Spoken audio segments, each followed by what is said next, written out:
Assalamualaikum warahmatullahi wabarakatuh dan selamat siang semuanya. Di minggu kali ini kita bakal belajar tentang Docker.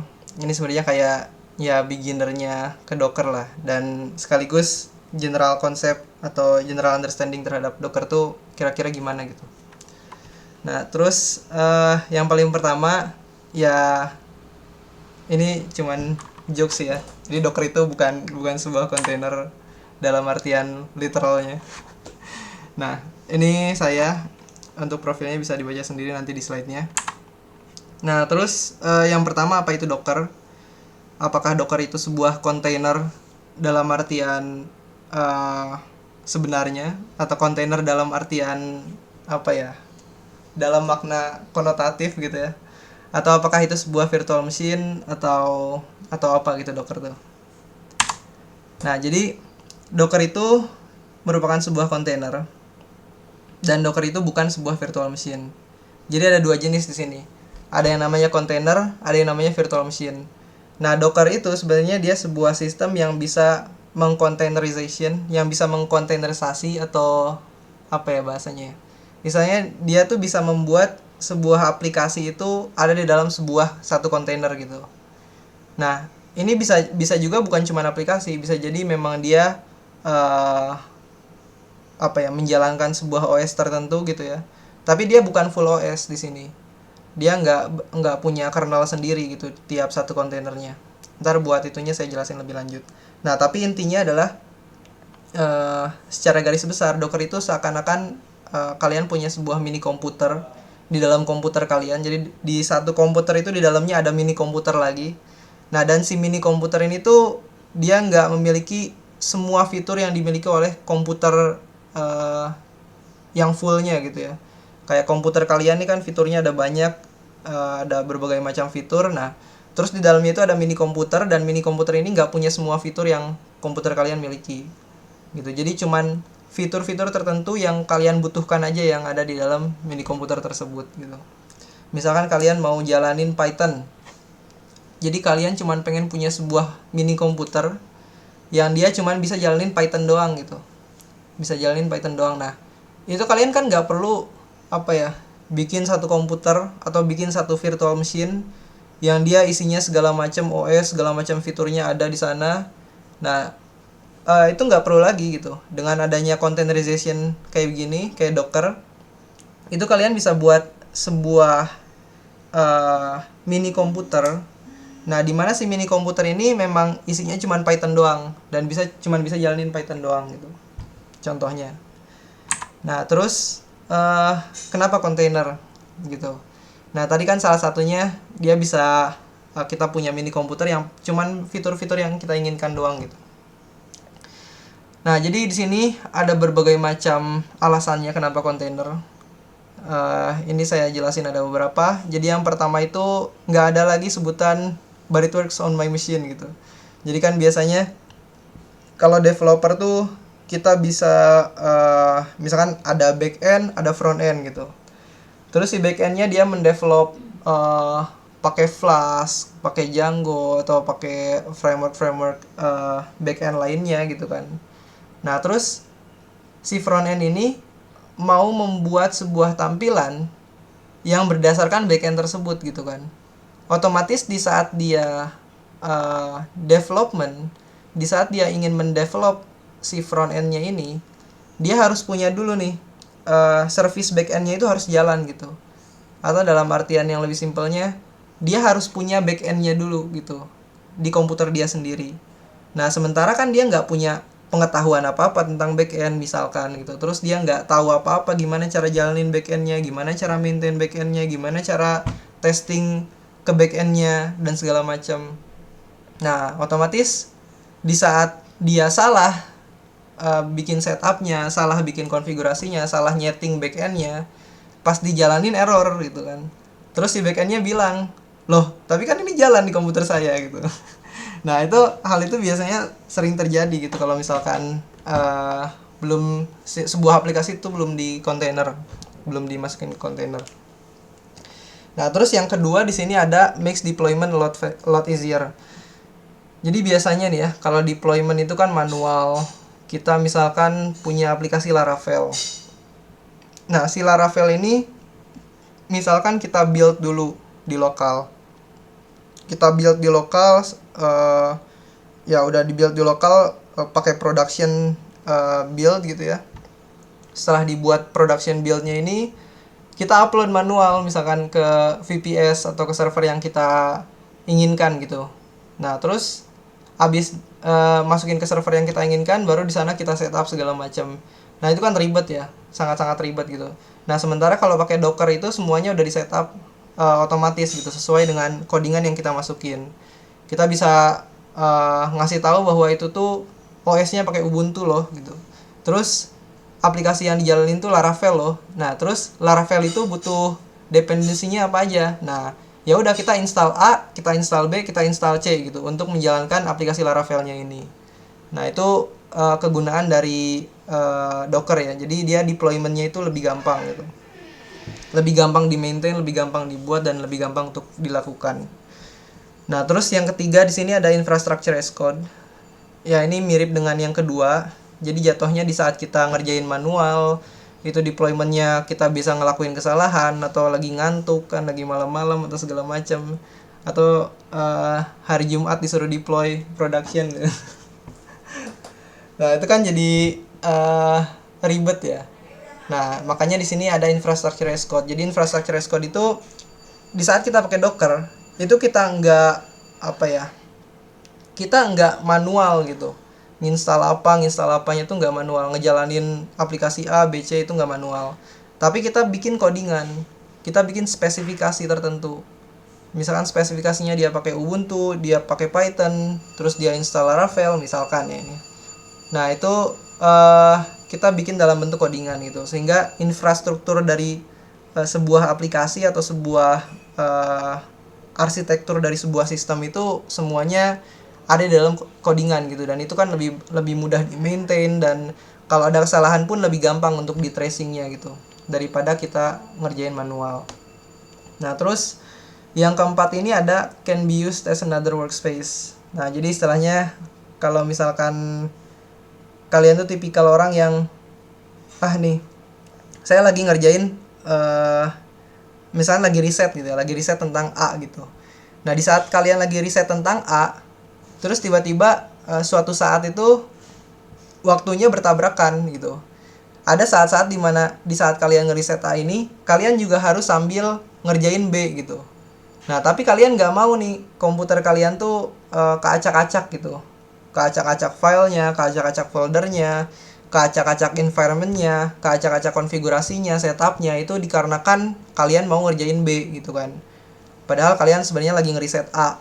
Nah, kita bisa pakai Docker di sini sebagai workspace yang lain. Jadi kita bisa pakai Docker itu, oh ya udah deh, saya bikin Docker. Nah, di dalam Dockernya itu baru saya ngerjain yang B gitu.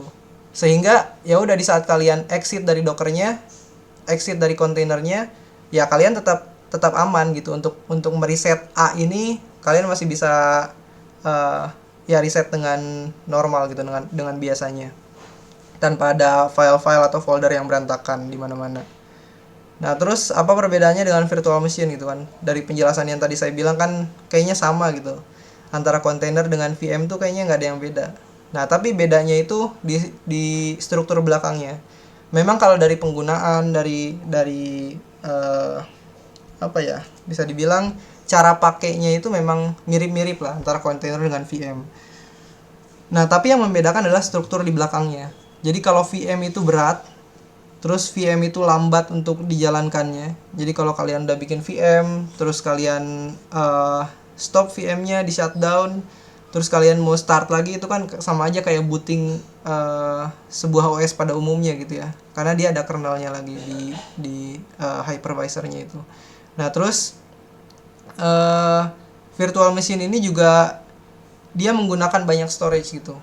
Jadi daripada misalnya gini, kita pakai container nih, kita pakai Docker. Kita cuma pengen ngejalanin Python doang di dalam kontainer kita ini. Nah, otomatis storage yang dibutuhkan untuk kita membuat kontainer tersebut itu ya udah cuman sebesar Python-nya doang gitu. Nah, tapi di saat kita mau jalanin Python doang pakai VM, nah storage yang kita pakai itu nggak cuman buat sebesar Python-nya doang gitu, tapi juga sebesar satu OS gitu. Jadi kalau OS-nya OS Ubuntu 2 giga misalkan, OS-nya Windows 2 giga, ya udah 2 giga itu kepake gitu sama virtual machines-nya. Nah, itu kenapa lah virtual machine itu besar storage yang dipakainya. Nah, terus lebih susah untuk memaintain virtual machine. Nah, ini sebenarnya ada benar atau enggaknya ya. Karena enggaknya adalah udah banyak di luar sana tuh teknologi untuk memaintain virtual machines. Tapi yang benarnya di sini adalah daripada kalau kita bandingin nih, kita bandingin antara maintain virtual machines, walaupun di sana udah ada sekarang itu udah ada banyak teknologi yang bisa kita pakai buat maintain virtual machines. Nah, tetap aja kalau kita bandingin antara maintain virtual machines dengan maintain sebuah container Docker, itu jauh lebih mudah maintain container Docker gitu kan. Karena ya dari segala sisi pun container Docker itu lebih ringan gitu dibandingkan virtual machines. Gitu. Sampai sini ada yang mau ditanyain dulu kah? Virtual machine tuh yang kayak VirtualBox itu kan sih? Iya betul. Oh iya deh. VirtualBox, Oke. VMware itu aplikasi buat menjalankan virtual machine. Oke. Nanya dong bang, nanya. Gimana? Gini, ini kan lagi ditampilin plus minusnya containerization atau dockerization ya, kalau bahasa mereknya gitu ya. Dockerisasi versus menggunakan virtual machine. Nah, gimana halnya kalau virtual environment bang? VNV. Beda. Kalau virtual environment itu kan dia cuman environment doang gitu. Dia nggak apa ya maksudnya ya. Kita nggak bisa naro binary di dalam virtual environment gitu. Karena virtual environment di sini tuh biasanya cuman konfigurasi terhadap versi-versi yang kita gunakan. Misalkan kayak virtual environment untuk Python. Ya udah cuman versi-versi doang. Misalkan versi Pillow itu 1.1, versi NumPy itu 0,8 misalkan. Ya udah cuman itu doang, cuman sebatas versi gitu virtual environment itu. Sementara kalau misalkan Docker ini dia karena dia berbentuknya sebuah OS gitu ya. Dia berbentuknya sebuah OS, jadi otomatis kita bisa naruh segala macam di situ. Kita bisa naruh aplikasi, bisa naruh sistem gitu ya. Oh jadi kayak hardware wise lah ya. Kalau misalnya kalau VM itu apa? Bukan virtual machine ya. VNV lah. Kalau VNV itu lebih ke software wise gitu ya. Ya kurang lebih gitu. Jadi cuman khusus untuk satu software biasanya kalau virtual environment. Siap. Oke. Terus selanjutnya kalau misalnya implementasi di web atau di apa namanya cloud service gitu ya, apalagi cloud service yang khusus punya service sesuatu, itu dia bisa dibuat sebuah apa?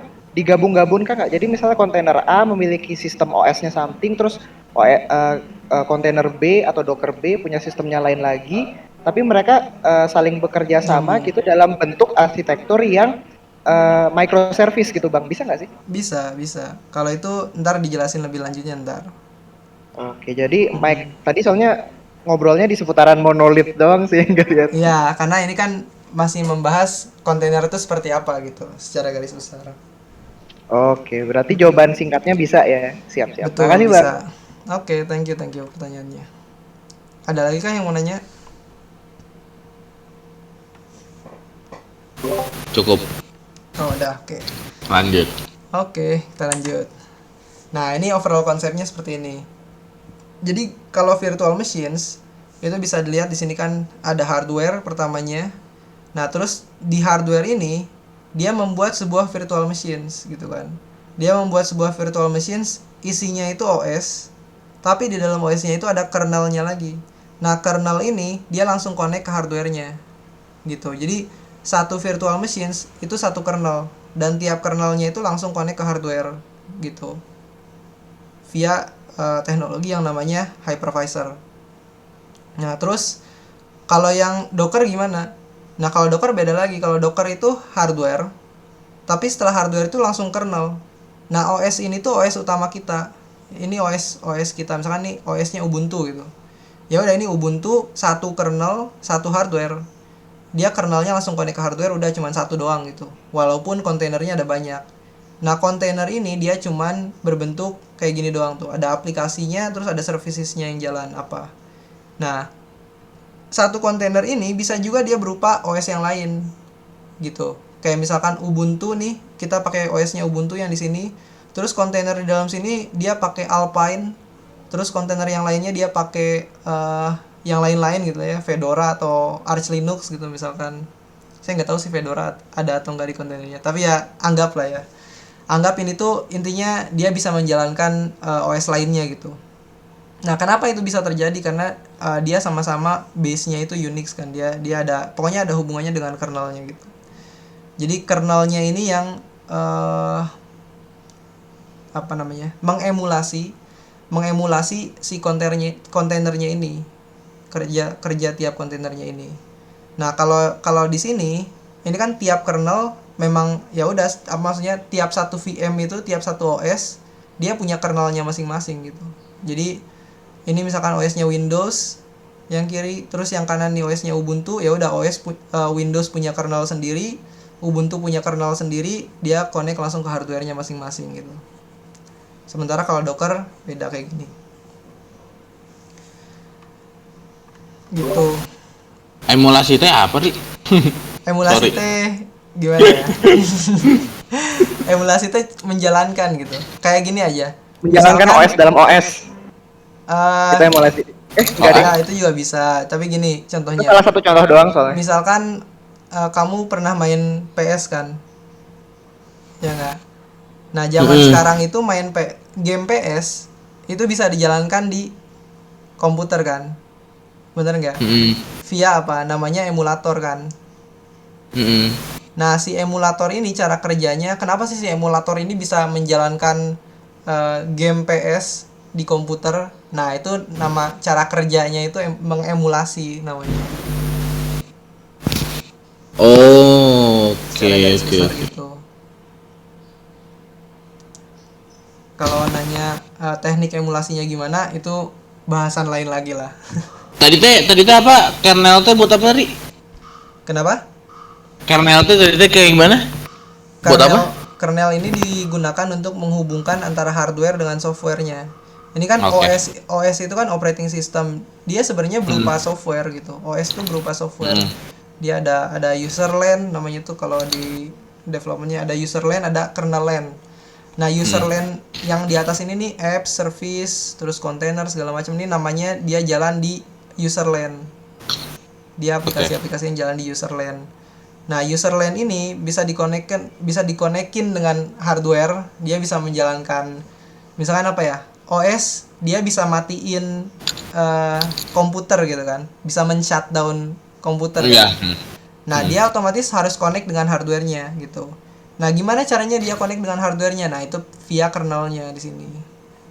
Oh, Jadi kernel itu fungsinya untuk menghubungkan hardware dengan software penghubung ya.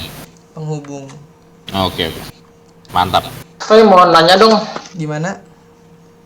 tadi kan ini konteksnya misalkan OS utamanya pakai Linux, Mm-mm, in case misalkan Ubuntu. betul. Nah, di kontainernya itu dia nyimpen misalkan Debian itu kan satu base ya, Linux Iya. ya sama-sama Linux. Iya, Misalkan in case OS utamanya itu Windows, tapi kita mau nyimpen Ubuntu itu bisa nggak? bisa. Nah, jadi sebenarnya gini, eh kalau pertanyaan itu ditujukan kepada Docker engine-nya itu sendiri, jawabannya nggak bisa. Tapi kalau pertanyaannya itu ditujukan kepada Docker secara keseluruhan, itu bisa. Karena di Docker itu udah ada fitur namanya Docker Desktop. Nah, Docker Desktop itu dikhususkan memang untuk Mac dan untuk Windows gitu, yang memang base-nya itu beda. Nah, karena Mac dan Windows ini beda, dia pakai Docker Desktop. Nah, apa yang dilakukan oleh Docker Desktop sebenarnya di belakang? Nah, jadi yang dilakukan oleh Docker Desktop itu, dia membuat dulu satu virtual machine, kayak gini, kayak yang bawah ini ya, kayak yang VM.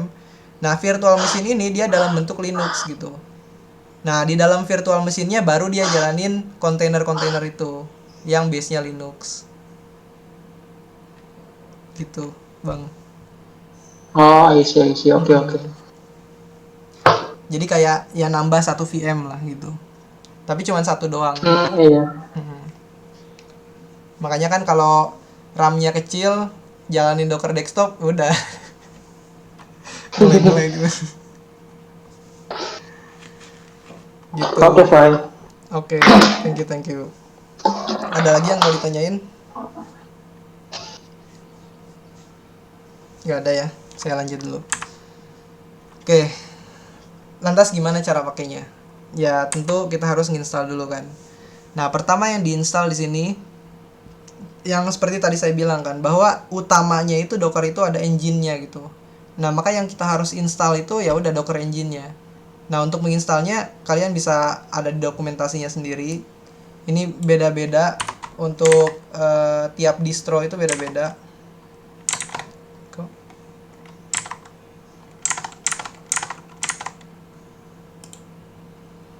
Wait.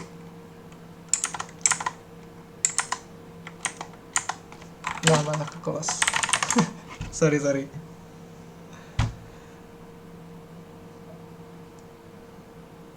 Ya, jadi intinya nanti tuh harus menginstal Docker Engine. Jadi Docker Engine tuh dia kayak ya utamanya. Jadi Docker itu aplikasi utamanya itu Docker Engine lah, bisa dibilang kayak gitu. Jadi supaya dia bisa menjalankan tiap kontainer segala macam ya dia perlu Docker Engine-nya itu. Tadi sampai sini. Oke. Nah, kalian bisa langsung aja ke sini install Docker Engine. Nah, di sini ada installation per distro. Ini beda-beda tiap distro, ada di CentOS. Ini kan karena tiap distro itu kan beda-beda package manajernya gitu. Ini pakai DNF, Fedora, terus rel pakai YAM, segala macam tuh. Ya, tinggal ikutin aja lah per distronya. Nah, terus kalau misalkan kalian masih pakai Windows atau Mac dan belum pakai Linux, itu ya udah mesti install Docker Desktop dulu gitu. Ini Docker Desktop on Mac, ada juga Docker Desktop buat Windows. Nah, dan kenapa nggak ada buat Linux gitu? Pertanyaannya kan. Ya karena buat apa? Karena kan kalau di Linux kan udah bisa langsung jalanin kontainernya gitu kan, menggunakan Docker Engine-nya gitu. Ya udah dengan hanya kita menggunakan aplikasi via Docker CLI-nya. Jadi kita pakai CLI version-nya atau versi command line interface-nya, kita udah bisa menggunakan Docker pada dasarnya gitu. Nah, tapi tetap aja sekalipun ada fakta seperti itu, tetap aja ada orang-orang yang masih pengen menggunakan Docker Desktop gitu di Linux. Karena Docker Desktop itu GUI, mudah untuk digunakan dan segala macamnya. Maka di sini bakal ada kabarnya dan bahkan udah masuk ke roadmap-nya Docker katanya, dan saya juga udah lihat kemarin udah masuk ke Docker roadmap-nya Docker bahwa nanti di Linux juga ada Docker Desktop gitu. Itu fun fact buat kalian yang lebih suka GUI dibandingkan CLI. Pasti untuk memfasilitasi Bang Cuda ya itu ya. Aduh. Jangan gitu dong. Jadi nanti biar nggak kecampur di data warung sama data ngoding kan di Docker data warung. Ya intinya kalau desktop tuh lebih ke GUI lah dibandingkan ke CLI. Gitu. Pokoknya ya buat installnya bisa dilihat sendiri lah kalau install mah. Nah terus selanjutnya apa? Nah setelah nginstal itu sebenarnya ada 3 hal yang paling utama di Docker. Jadi di Docker itu ada pertama Docker Engine. Ya Docker Engine itu untuk menjalankan kontainernya dan hal-hal lainnya yang berhubungan dengan Docker. Ya intinya itu software utamanya Docker tuh ya Docker Engine gitu. Nah terus yang kedua di sini ada Docker Compose. Nah Docker Compose itu sebenarnya perlu nggak perlu. Kalau misalkan kalian nggak mau, ya sebenarnya tanpa Docker Compose pun kalian bisa melakukan apapun gitu yang kalian ingin lakukan menggunakan Docker. Nah tapi dengan adanya Docker Compose ini sebenarnya untuk mempermudah kalian di saat kalian pengen tadi yang seperti Iga tanyain sebelumnya ya. Kan tadi Iga nanyain gimana caranya kalau bikin kontainer A, terus ada kontainer B, terus ada kontainer C, terus ketiga kontainer ini saling berhubungan antara satu dengan lainnya. Nah ini namanya memanage multiple container. Nah, untuk memanage multiple container itu dibutuhkan Docker Compose gitu untuk mempermudahnya. Tapi bukan berarti harus pakai Docker Compose. Bisa juga manage multiple container nggak pakai Docker Compose, bisa aja. Tapi kalian mesti banyak scriptingnya jadinya. Dan Jadi karena ini kayak scripting PHP Composer gitu ya. Kayak package manager kayak pip, kayak Chocolately gitu ya. enggak, bukan package manager Bukan. kalau ini enggak. Mm-mm. Oh. Kalau ini bukan Tap- package manager karena dia nggak manage package-nya gitu, tapi dia memanage kontainernya, Oh, jadi servicesnya kayak lebih tepatnya. Anaconda Navigator. Nah, kalau itu Saya kan dia nggak mau tahu sih manage virtual navigator gimana. environment. Kenapa? Kalau in, kalau Anaconda itu kan dia memanage virtual environment. Mm-mm. Kalau Anaconda. Kalau Docker Compose berarti dia mengatur berbagai Docker gitu ya. Iya, Mau berbagai diinstal kontainer. apa, mau dihapus, mau ditambah gitu-gitu ya. Tapi multiple gitu, bukan bukan cuma satu doang. Kalau cuman tadi mau menambah atau menghapus Satu, kontainer dua, segala satu macam, doang. ya itu buat pakai Docker CLI biasa udah bisa. Nah, cuman Docker Compose itu buat Oh. menghubungkan antara satu kontainer dengan kontainer lain. Misalkan kita pengen bikin sebuah arsitektur gitu. Ada backend-nya, ada front-end-nya, ada database-nya. Nah, backend-nya Hmm. dia satu kontainer sendiri, kontainer A gitu. Terus front-end-nya dia satu kontainer sendiri, apa namanya, kontainer B. Terus ada juga database-nya. Dia satu kontainer sendiri namanya kontainer C. Nah, antara ketiga hal Oh, ini mau dihubungkan gitu, mau dihubungkan terus volumenya gimana, networknya gimana, portnya oh. berapa. Nah, itu semua disetting bisa mudahnya itu pakai Docker Compose gitu. Terus kayak hubungan antara apa namanya, satu kontainer dengan kontainer yang lain dari Compose juga bisa. Iya, betul. Oh, jadi dia kayak manager iya, terus kayak istilahnya pipeline juga iya. Ya, Oh, all kurang in lebih one bisa lah. dibilang pipeline juga. Kenapa? All in one lah. Iya, all in one. Pipeline iya. Mm-mm. Oke, oke. Tapi selain Docker Compose ada nggak sih Bang yang solusi pipeline gitu? Apa bahkan kayak dibentuk RESTful gitu bisa? RESTful gimana maksudnya?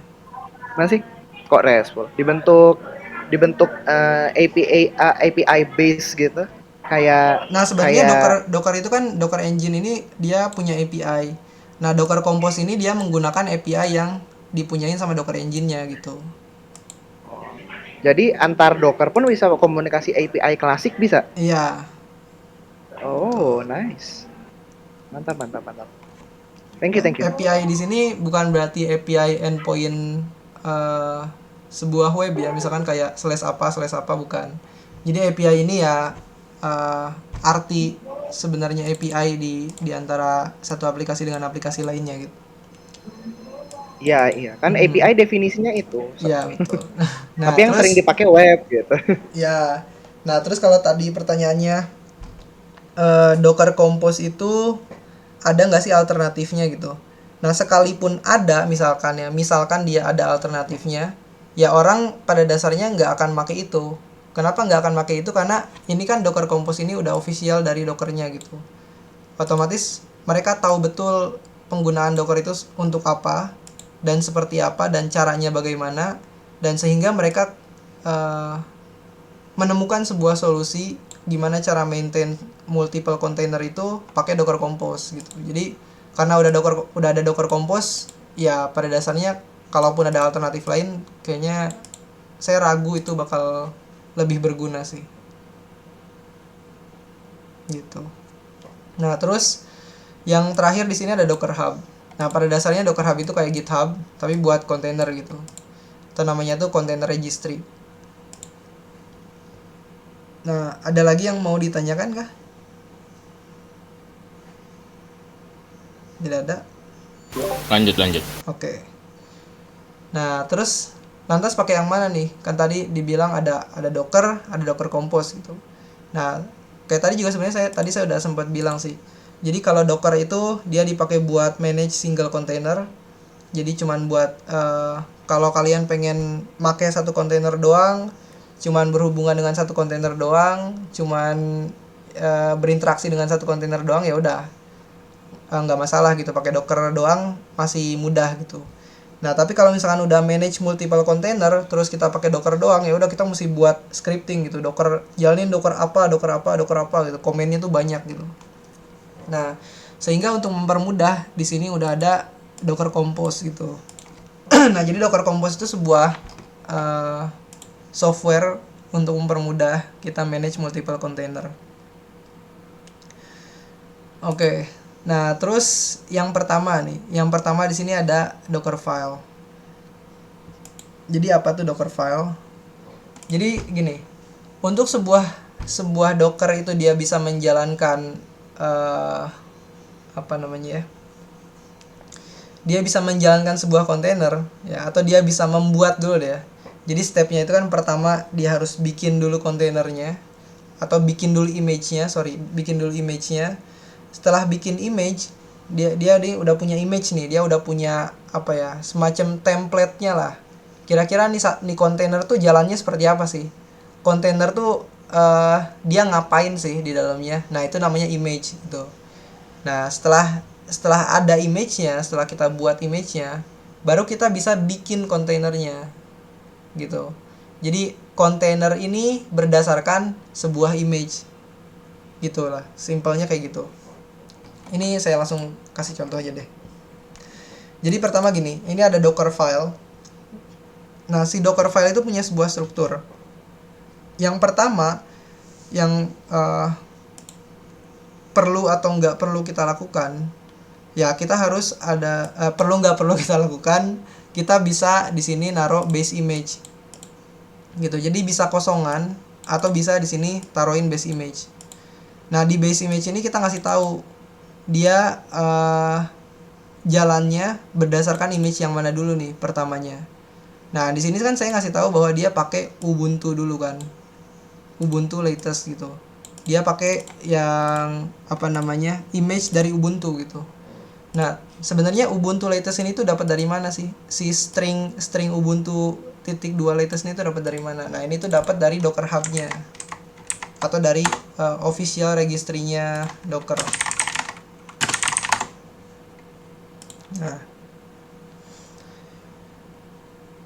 Nah, di sini kan ada Ubuntu. Nah, kalau kalian lihat di tag-nya, di sini ada description, ada reviews, ada tags.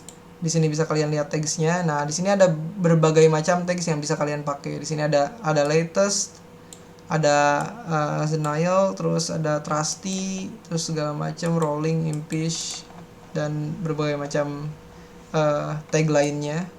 Nah, tag itu yang kalian pakai di setelah titik 2.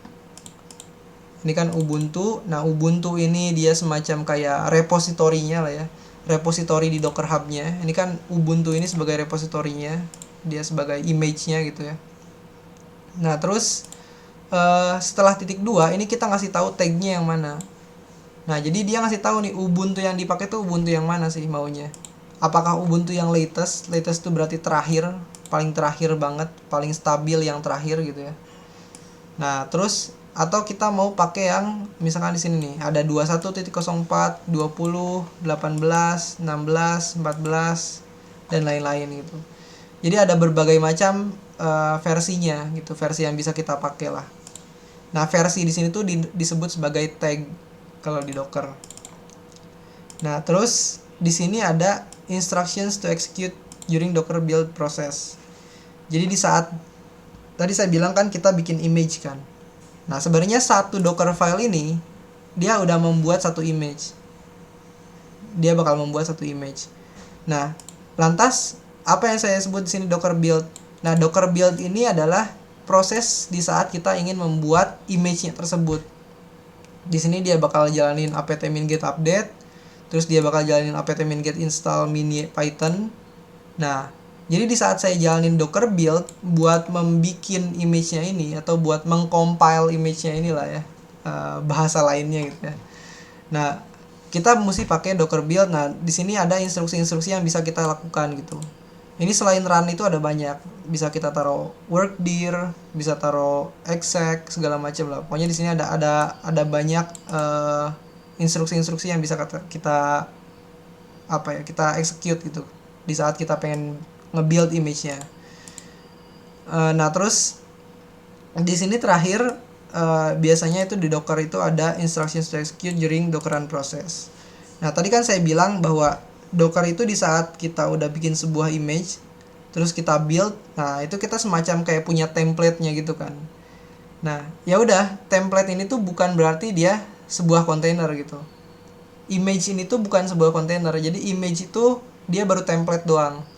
Dia baru cuman buat ngasih tahu nantinya di saat kita mau bikin kontainer apa aja sih yang perlu dijalankan dan perlu dilakukan tuh apa aja. Yang perlu dipakai tuh apa aja. Nah, itu namanya image. Nah, tapi di saat kita di sini menjalankan Dockeran, nah ini namanya kita membuat sebuah kontainer yang baru. Nah, kontainer yang barunya ini pakai image yang mana? Nah, itu bisa kita kasih tahu kontainer yang barunya ini dia bikinnya pakai image yang udah kita buat gitu di sini dari Docker build-nya. Nah, di saat dia menjalankan si kontainernya tersebut, dia bakal ngejalanin ini. Pertama, ini kan CMD ini command. Nah, command ini isi dari command di sini ini adalah argumen yang bakal dikasih ke entry point-nya. Jadi kalau saya di sini kasih tahu entry point-nya itu Python, terus command-nya itu ini, nah maka dia bakal menjalankan kayak gini ntar bentuknya. Dia bakal menjalankan Python, terus kasih argumennya yang tadi itu yang di comment. Berarti dia -c, terus ada kutip 2 kan, terus print test. Nah, dia bakal ngejalanin komen ini. Jadi ini entry point-nya tuh ini. Nih gede ini. Nah, ini tuh Python ini entry point-nya. Ini kan entry point. Nah, terus komennya ini dia berupa argumen terhadap entry point-nya. Ini -c print test. Makanya dia keluar output-nya test. Kayak gitu. Nah, ini contohnya saya udah ada satu Docker file. Jadi yang pertama kita lakukan itu kita bikin dulu directory. Nah, kenapa kita bikin directory? Supaya kita itu ngasih tahu Docker filenya itu ada di mana gitu. Paling mudahnya kita buat directory yang baru aja, terus masukin Docker filenya. Tapi bisa nggak pakai directory yang baru? Bisa, ntar pakai argumen -f supaya kita ngasih tahu Docker filenya itu di mana gitu. Nah, ini kita ambil yang mudahnya, kita bikin ada nih directory baru test gitu kan. Terus kita lihat isi Docker filenya. Nah, ini isi Docker filenya simple. Dia bakal ngambil base image-nya ke sini. Kalau kita cek ya, image. Nah, ini ada di Python official image. Di text-nya ini kita pakai 3.8 slim. Nah, di sini ada 3.8 slim.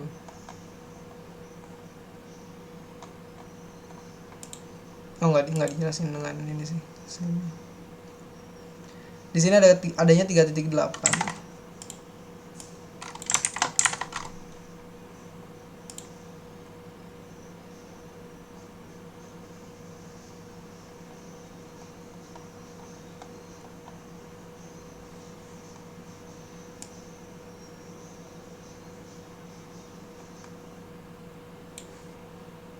Harusnya ada sih di sini.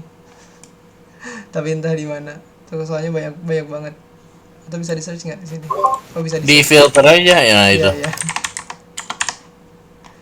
Nah, ini 3.8 slim.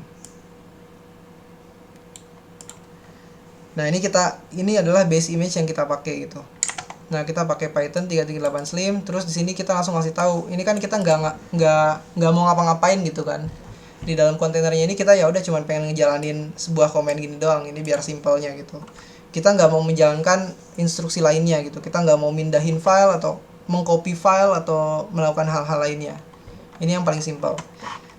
Nah, terus yang harus dilakuin setelah ini apa? Nah, yang dilakuin adalah kita build dulu. Kita build titik ini dia ngasih tahu bahwa Docker filenya itu ada di directory ini, directory saat ini. Nah, terus -t ini kita ngasih tahu tag-nya itu apa, atau nama image-nya itu apa setelah di build. Misalkan di sini tes 1. Karena tadi tes sudah ada kalau nggak salah saya buat. Terus ini kalau kita cek docker image. Nah, di sini ada tes 1. Ini kan tuh udah ada tes kan. Ini kalau semisal kita hapus deh tesnya ya. Itu kita bisa ngapus sebuah image yang udah kita buat itu dengan docker rm tes1. Image. Nah, terus juga bisa di sini kita hapus yang tes. Satu lagi. Nah, kalau misalnya kita lihat lagi image-nya. Nah, di sini udah kosong. Yang tes tadi itu nggak ada. Ini yang tes 1 dengan tes ini dia udah nggak ada di sini. Oke. Nah, sekarang misalkan kita bikin lagi, tukar build lagi tadi. Nah, karena dia cache-nya nggak ada, otomatis dia mesti download lagi, running lagi segala macam. Nah, ini udah terbuat. Di sini ada tes1, tag-nya latest di sini. Kalau kita lihat lagi di image-nya tadi, nah ini udah ada tes1 kan, tag-nya latest. Terus dibuat saat ini 11 second ago. Nah, di sini kelihatan ada size-nya kan. Kayak yang tadi saya bilang, kalau misalkan kalian jalanin VM terus besar OS-nya itu 2 GB, belum ditambahin filenya ya, buat nyimpan filenya itu berapa giga. Nah, itu kan bakal besar size-nya. Sementara kalau ini satu kontainer cuma isinya 122 MB gitu. Dan ini tuh Python. Ya kan?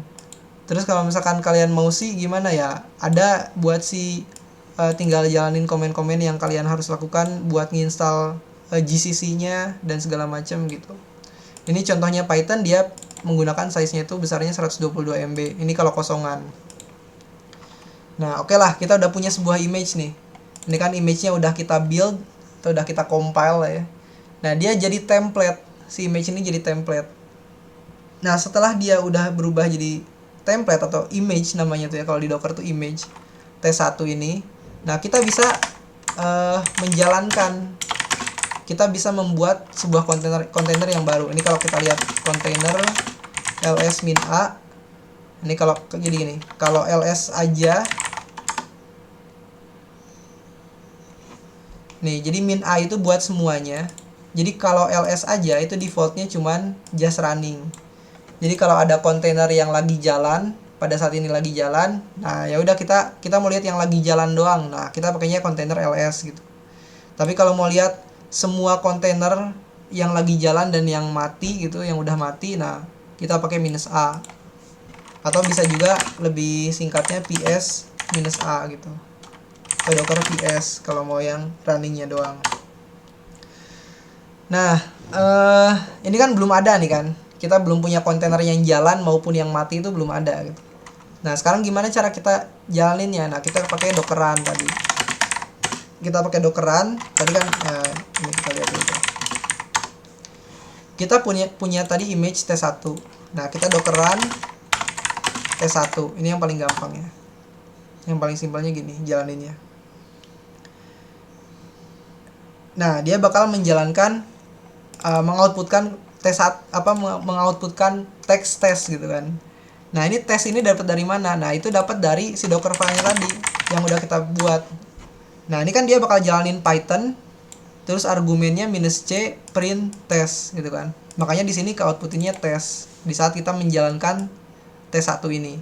Jadi tes 1 ini image-nya, terus kita buat sebuah kontainer berdasarkan tes 1 ini, berdasarkan image tes 1 ini, lantas kita jalanin kontainernya. Gitu stepnya. Jadi pertama itu kita buat kontainer. Kita buat kontainer berdasarkan image yang udah di build. Pertama itu kita kan build dulu image-nya. Terus buat kontainer berdasarkan image yang udah di build.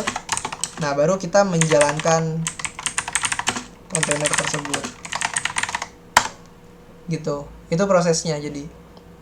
Nah, kalau kita lihat di sini di Docker PS nggak kelihatan apa-apa kan? Iya nggak? Nah, kenapa? Karena dia udah nggak jalan lagi gitu. Setelah dia menjalankan Python -c print test, ya udah dia berhenti.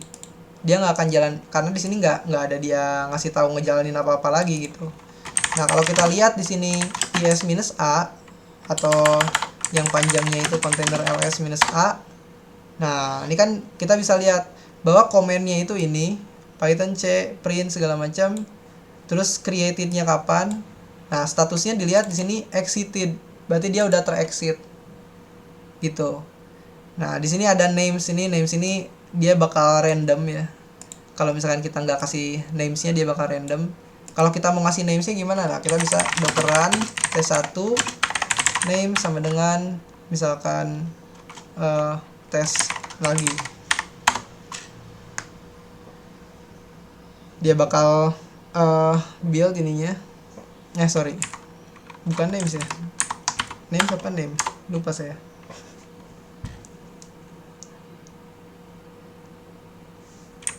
Bentar. Pakai kutip bang, pakai kutip. Enggak kok, ini enggak usah pakai kutip, bisa kok.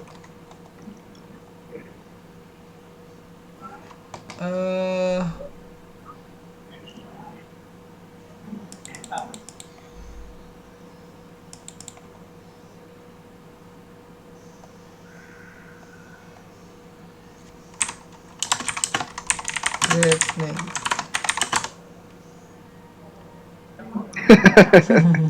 Curang itu. Lupa habisnya saya. Apa di sini ya? Tes 1. Nah, iya. Salah tempat, sorry. Jadi di sini kita bisa ngasih name-nya apa. Nah, kalau kita lihat lagi tadi di Docker kontainernya. Nah, jadi banyak nih. Nah, kalau kita lihat di sini, ini kan ada names-nya banyak tuh kan. Nah, terus tadi yang terakhir itu tes lagi nih. Ini ada names-nya itu tes lagi gitu. Nah, jadi kalau misalkan kita nggak ngasih name-nya apa, dia bakal ya udah random aja dari Docker-nya gitu. Nah, terus di sini kalau kalian nanya gitu, ini kenapa ada jalan banyak kok kayak gini? Nah, itu alasannya gini. Ini kita hapus dulu deh semuanya. Jadi buat ngapus kontainer itu kita pakai kontainer rm, terus kita ambil misalkan kontainer ID-nya. Nah ini kan ingat kontainer ID ini tuh dia yang name-nya itu tes lagi. Nah kalau misalkan kita lihat lagi di sini kontainer ls-a, nah dia udah kehapus. Nah terus gimana caranya ngapus semuanya? Nah ya udah tinggal kita pakai bash ini completion di sini. Dia berdasarkan subcommand gitu. Jadi ini output dari komen yang ada di dalam sini, dia dimasukin ke komen yang ada di dalam sini gitu. Nah, jadi sini pertama kita ini dulu. Ini kan kalau kita lakuin docker container ls-a, ini kita mengoutputkan semuanya kan. Semuanya itu dalam artian dia nggak cuma container ID-nya doang, tapi dia ngoutputin image-nya juga, komennya apa, created-nya kapan, statusnya apa, force dan names-nya. Nah, kalau kita mau container ID-nya doang, kita bisa pakai -q. Ini dapetin kontainer ID-nya doang. Nah, kan tadi cara kita untuk mendelete sebuah kontainer itu kan pakai kontainer ID kan, ya enggak? Nah, makanya kita pakai gini, terus kita bikin di sini taruh docker container rm. Nah, di sini dia bakal ngapus berdasarkan outputnya dari komen ini.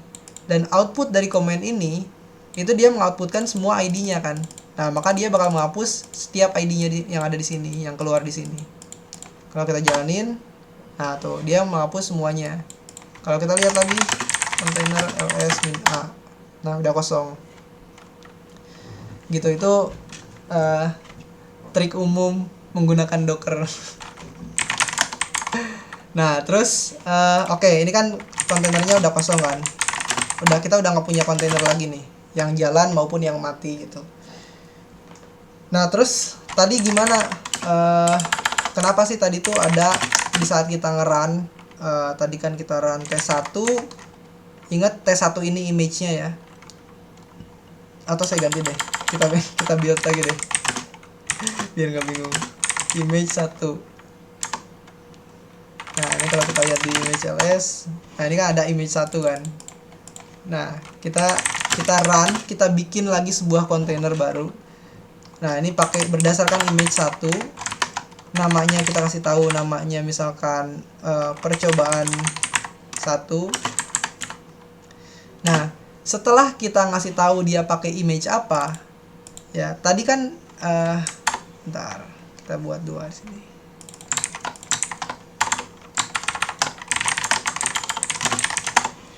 Oke, tadi kan di sini bisa dilihat bahwa dia tuh ngelakuin ngasih argumen defaultnya itu -c print test kan, ya nggak? Entry pointnya itu Python, terus dia ngasih argumen defaultnya itu -c print test. Nah, gimana kalau misalkan kita maunya -c print hello world gitu? Kita nggak mau ngeprint test, tapi kita maunya itu ngeprint hello world. Nah, ya udah di sini tinggal kita tambahin argumennya itu apa yang kita mau jalanin ke Python-nya gitu. Jadi selain -c print test itu kita maunya apa, ngejalanin apa gitu. Jadi ntar dia bakal nge-overlap ininya. Jadi komen ini nggak dijalanin, tapi ngejalanin komen yang kita kasih di sini. Ini misalkan -c, terus kita kasih print hello world. Kalau kita jalanin, ntar dia mengoutputkan hello world. Nah, kenapa nggak nge-outputin tes? Karena tadi saya bilang ininya di override. Jadi ini nggak dijalanin karena ini argumen defaultnya. Jadi defaultnya itu keganti dengan yang kita kasih di sini, yang kita supply di sini. Nah, terus nah ini contohnya kan dia bisa menjalankan sebuah codingan Python tanpa ada koneksi apapun, tanpa ada hubungan apapun dengan sistem kita, dengan OS kita gitu. Ini nggak ada hubungannya apa-apa dengan OS kita gitu. OS kita ya udah, dia nggak ada hubungan apa-apanya. Nah, terus kalau misalkan kita udah jalan kayak gini, kita lihat di kontainernya. Nah, dia makanya di sini ada Python -c print hello world. Gitu. Kenapa tadi ada banyak? Karena tadi kan saya masukin setelahnya itu ada strip help segala macam. Nah, itu jadinya ngeganti sini jadi ada banyak tadi kontainernya. Nah, terus di sini name-nya dia udah sesuai percobaan 1 kan. Ini kalau nge-run. Nah, terus selain run itu ada namanya start. Nah, kalau run itu kan dia membuat kontainer yang baru kan. Kita coba run lagi yang tadi di atas. Sekarang ini hello world 2 ya. Terus ini name-nya itu percobaan 2. Kenapa image-nya bukan image 2? Karena image ini tadi kan image-nya gitu. Image-nya cuma ada 1. Nah, terus di sini kita udah buat lagi sebuah kontainer baru. Kita ls lagi. Nah, maka dia bakal muncul 2 kontainer di sini. Nah, semisal ini ngapain kita bikin kontainer baru gitu kan? Kenapa nggak pakai kontainer yang ini aja? Nah, kita bisa pakai docker start namanya. Ini kita hapus dulu misalkan kontainer rm. Kita lihat lagi isinya apa. Cuma ada 1 doang. Kita coba start. Percobaan 1.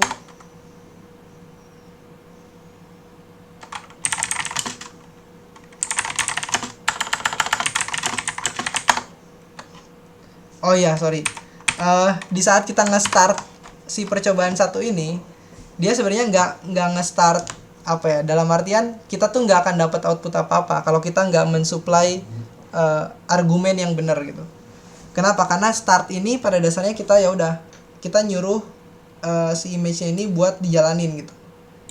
Ya kan? Tapi kita nggak nyuruh dia jalan terus menghubungkan TTY, namanya TTY. Jadi TTY itu kayak menghubungkan terminal si percobaan 1 ini dengan terminal kita gitu. Nah, kita bisa ngelakuin itu, kita bisa hubungkan keduanya itu dengan -it namanya di sini.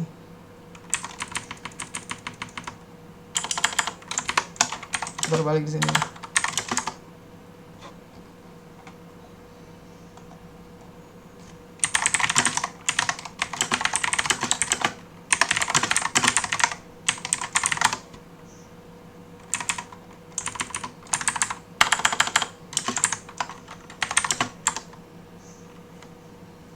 Nah, ini -i. sorry tadi minus T itu ada satu lagi, beda lagi. Jadi kalau buat interaktif itu pakainya minus I. Nah, jadi di saat kita udah pakai minus I, nah dia bakal menghubungkan terminalnya di sini. Dia bakal attach containers std in kan di sini kan. Sebenarnya std out-nya juga dia nyambung. Jadi std out dari percobaan 1, dari kontainer percobaan 1. Ini kalau kita lihat di sini kontainer percobaan 1, ini kalau kita dijalanin tanpa minus I, dia bakal jalan tapi di background gitu. Dia jalan di background dan kita nggak menghubungkan std out maupun std in maupun stdr gitu ya ke sistem kita ini gitu, ke host OS-nya. Nah, caranya adalah pakai minus I tadi. Makanya tadi kalau pakai minus I dia bisa nge-outputin si outputnya gitu. Karena dia udah menghubungkan dari kontainer ini ke OS kita gitu. Pakai minus I. Saya lupa sih kalau minus T itu apa. Coba kita lihat ya.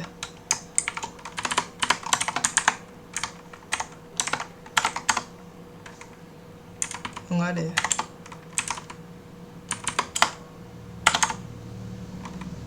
Iya, nggak ada. Berarti beda itu buat yang lain. Ya intinya gitu. Dockeran itu dia buat membuat kontainer yang baru lalu menjalankannya. Nah, kalau Docker start itu dia menjalankan kontainer yang udah kita buat, yang udah ada di kontainer ls ini. ls-min-a ini yang mati ini nih. Nah, itu terus apa lagi ya di sini? Ini cuma contoh doang. Nah, terus oh ya, di sini ada sharing volumes contohnya. Ini yang rada menarik. Jadi sharing volumes ini gini. Kalau misalkan tadi kan saya bilang bahwa Docker ini bisa digunakan sebagai workspace lainnya gitu kan.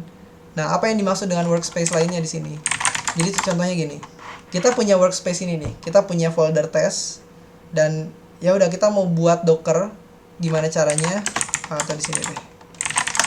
Nah, kita mau buat sebuah kontainer yang gimana caranya dia nggak akan ngerusak-rusak sistem kita gitu, konfigurasi di sistem kita. Tapi kita mau tetap pakai file yang ada di sistem kita, gitu. Jadi filenya pakai yang ada di sistem kita, tapi kita nggak mau ngerusak konfigurasi yang ada di dalam sistem kita. Jadi kita pengennya konfigurasinya ya udah sesuai kontainernya gitu. Nah, kita bisa pakai di sini namanya sharing volumes. Jadi sharing volumes itu ada dua jenis. Ada yang dia pakai host volume, ada yang dia pakai Docker volume. Jadi kalau Docker volume itu dia berdasarkan Dockernya, gitu. Jadi di Docker itu kita bisa buat volume kayak gini, Docker volume create. Nah, ini dia bakal ngebuat kayak ya semacam virtual volume gitulah. Jadi dia cuma bisa dibaca oleh Dockernya gitu. Nah, dia berisi sebuah file juga gitu, sebuah file yang kita tuh bisa simpen state-nya gitu. Ini langsung contohin aja deh biar paham. Nah, ini contohnya Dockeran IT kayak gini. Nah, kalau misalkan kalian bingung, ini image-nya yang mana? Nah, image-nya tuh yang ini, Alpine Latest. Kenapa saya nggak nge-supply image dari hasil Docker file? Ya, Sorry Bang, tadi sempat disconnect sedikit, jadi kita nggak get sekitar mungkin 15 atau 30 detik ke belakang. Bisa diulang nggak? Oke, sorry. Yang mana tuh? Dari apa tadi? Yang sebelum Open Latest ini deh kayaknya. Oh, sebelum pilot. Oke, thank you Kak. Oke. Oke, nah jadi ya intinya dengan volume ini tuh, jadi volume itu ada dua jenis, ada host volume, ada Docker volume. Nah, kalau host volume itu dia pakai dari komputernya langsung, dari OS hostnya langsung, host OS-nya langsung. Kalau Docker volume itu dia buatan Dockernya, volume buatan Dockernya. Ini langsung cobain aja. Nah, terus di sini kan ada Alpine Latest nih. Nah, tadi kalau nggak kedengeran, image-nya itu yang mana? Tadi saya nanya image-nya itu yang mana. Nah, di sini image-nya kita pakai langsung dari Alpine Latest gitu. Kita nggak bikin image baru pakai Docker file yang baru, nggak. Di sini kita bisa pakai langsung aja base image-nya. Itu juga bisa. Nah, misalkan di sini kita namain container name-nya nih. Misalkan kita sebutlah ini workspace 1 gitu ya. Terus kita kasih tahu bahwa host path-nya ini kita mau pakai ini nih, kita mau pakai dokumen general weekend crash course di folder ini. Nah ya udah kita kasih ini, dan btw dia nggak bisa pakai relative path, ini harus pakai absolute path. Jadi bisanya cuman kayak gini doang. Nah terus di container path-nya itu kita kasih path di kontainernya gitu. Misalkan kita mau taruh si sistem ini tuh apa maksudnya, si file day25 understanding docker ini, si folder ini, pokoknya semua file yang ada dalam folder ini kita mau simpan di foldernya itu /wcc misalkan, yang ada di kontainernya itu workspace 1 namanya.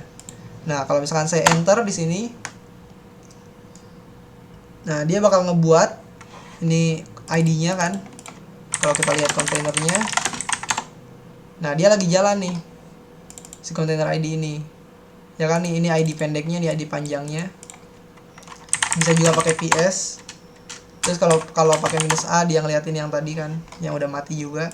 Nah oke, ini udah jalan intinya kan, udah jalan. Terus gimana caranya kita mau masuk ke sini nih?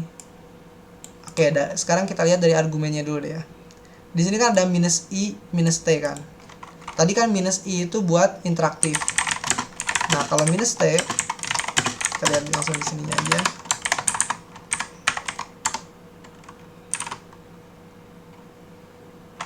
Sorry. Nah, -t ini dia masukin TTY-nya tadi yang saya bilang TTY-nya. Jadi TTY itu kayak semacam apa ya? Ya udah dia mengkonekkan dengan terminal di dalam situ gitu. Jadi kalau kita nggak pakai TTY, kita nggak bisa menjalankan komen secara di dalam terminal kayak gini gitu ya. Jadi kayak TTY itu GUI-nya untuk terminal lah istilahnya.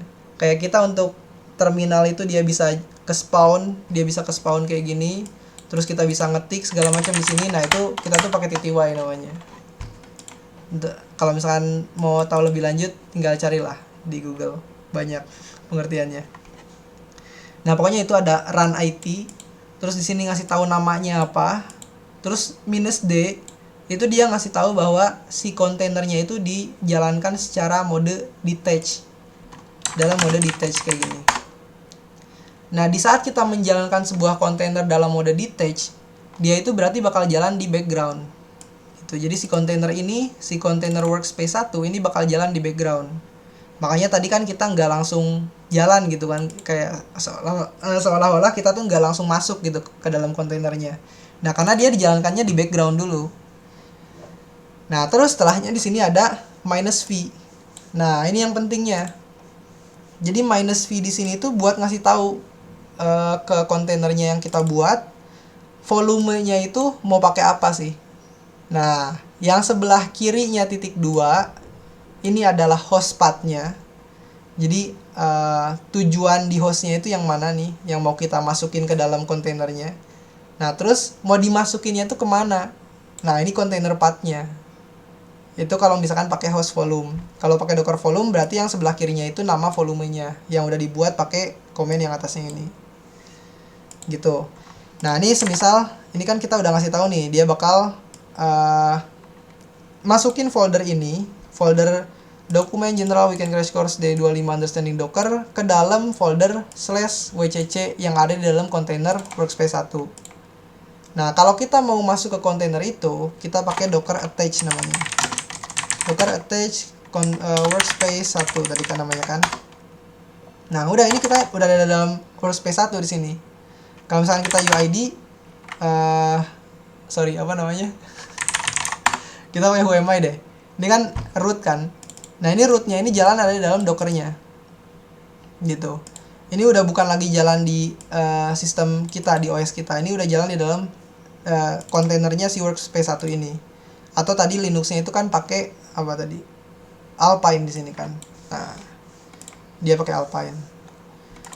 Nah terus tadi kan saya bilang bahwa dia itu mindahin yang ada di host path ke dalam kontainer path, ya kan? Dan di sini kita udah mindahin day25 understanding docker ke /wcc. Nah, sekarang kita coba lihat di /wcc itu ada apa. Bener nggak ada itu? Nah, Di sini kan sesuai kan, ada slice PNG, ada tes. Ini kalau kita lihat, ini kan saya ada di sini understanding docker. Ini ada slides.png, ada tes. Nah, misalkan kita mau bikin file baru di sini, kita masukin hello world. Kita masukin hello world ke dalam file baru, misalkan ada tes1.txt. Kalau kita ls wcc-nya, sorry, ini belum di wcc ya. Kita masuk dulu ke wcc. Nah, ini kan ada di sini. Kita cobain buat tadi file baru, hello world tes1.txt. Nah, ini kan udah ada nih tes1.txt kan. Nah, sekarang coba kita lihat di sini. Nah, ternyata ada juga. Gitu. Jadi yang kita lakuin di Docker itu juga bakal berhubungan dengan file aslinya di sini yang ada di host OS-nya atau OS kita gitu. Kayak gitu. Itu kalau misalkan kita pakai host path. Nah, terus kalau pakai volume gimana? Nah, ini contohin pakai volume ya. Ini caranya kalau mau keluar ya tinggal exit. Ntar dia keluar dari kontainernya. Nah, setelah keluar dari kontainernya bakal tetap jalan. Bakal mati karena kita udah exit gitu ya. Nah, di sini udah mati. Misalkan di sini kita mau jalan kontainer lain, tapi misalkan pakai volume gitu. Kita nggak pakai host OS-nya di sini. Ini kita hapus aja.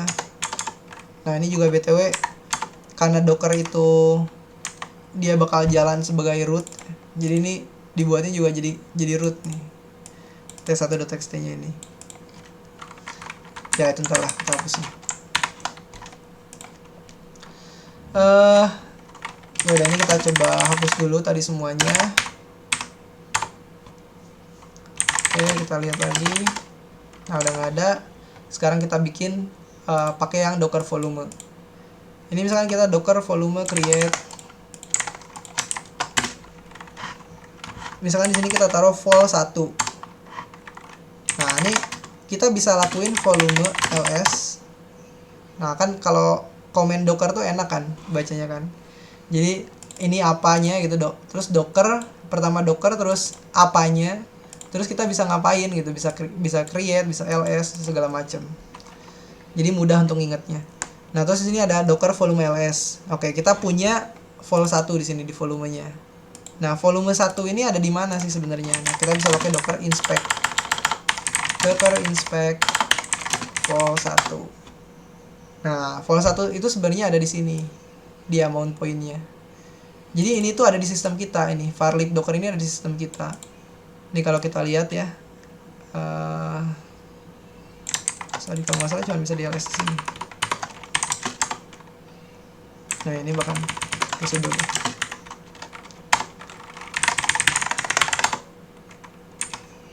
Coba kita lihat di dalam volume, di dalam vol 1. Nah, ini kan ada slash data kan, apa ada underscore data. Kita coba cek.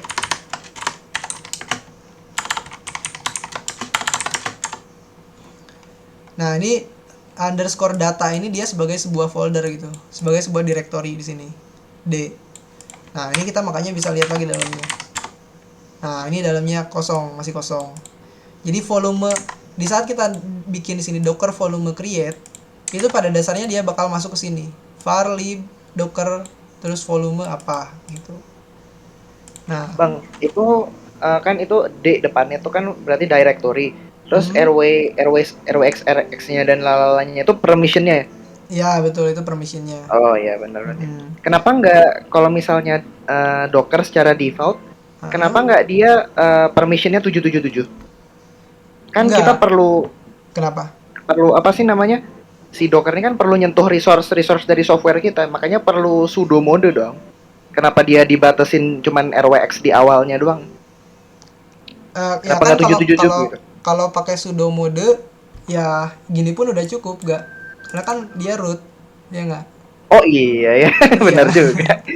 Justru Udah kalau root ya, udah sih, udah Iya, udah guard mode root. sih udah istilahnya. Oke, thank you. Iya gitu. Oke, lanjut Bang. Oke. Nah, iya thank you ya tadi udah nanya. Nah, terus ini ada follow 1 kan tadi kita udah buat.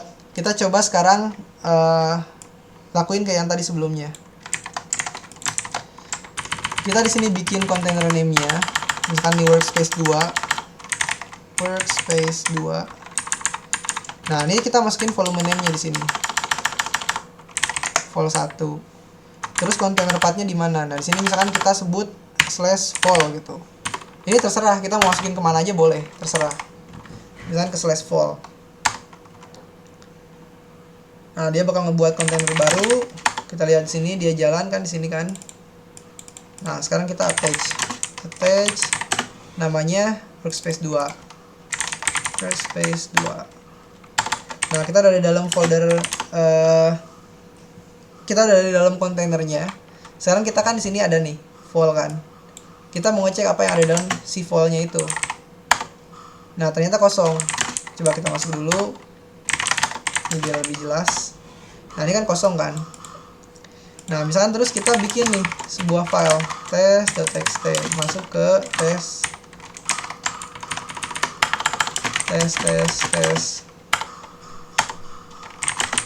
Nah, ini kan kebuat nih test.txt kan. Nah, kita mau tahu nih test.txt ini ada di mana. Nah, tadi kayak tadi docker inspect pertamanya vol 1 kan, ini nama volumenya. Terus kita bisa tahu di sini ada mount point. Terus coba kita sudo ls di sini. Nah, dia baru ada test.txt. Gitu. Jadi di saat kita membuat volume menggunakan docker, dia bakal muncul di var lib docker volumes. Nama volumenya apa? Terus ada di sini gitu. Defaultnya. Oke. Sampai situ ada yang mau ditanyain dulu nggak?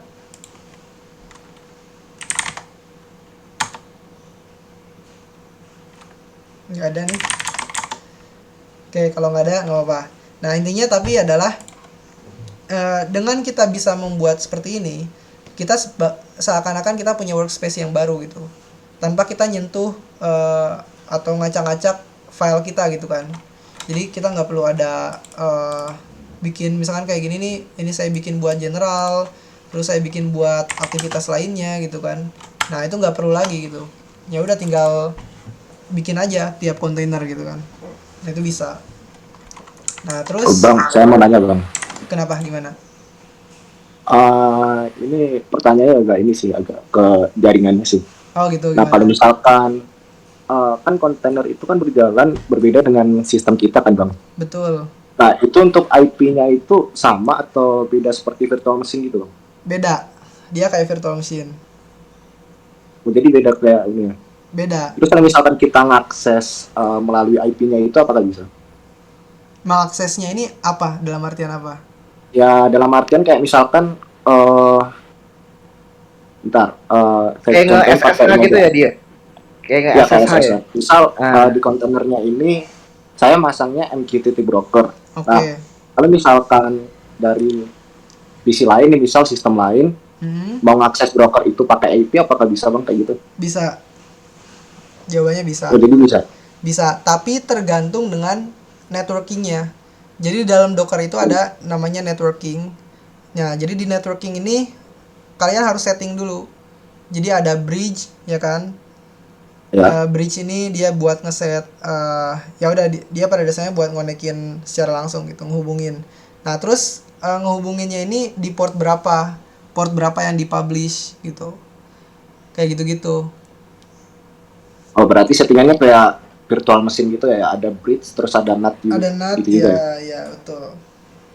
ya. Bang, nambahin pertanyaan Odi, berarti kita harus mastiin di sebuah terminal yang kayak OS-nya kita santai gitu, bahwa Docker itu berjalan, terus kita buka terminal lain lagi buat akses Dockernya secara SSH kayak gitu ya?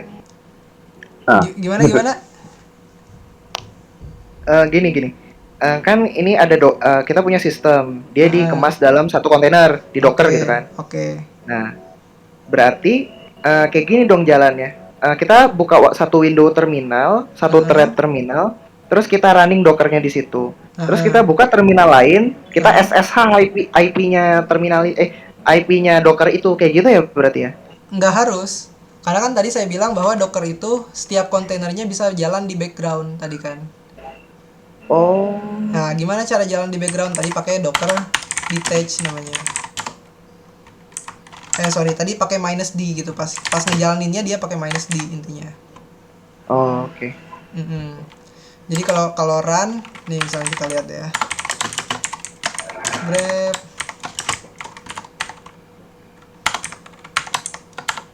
Nah, -d. Nah, di ini tuh detach.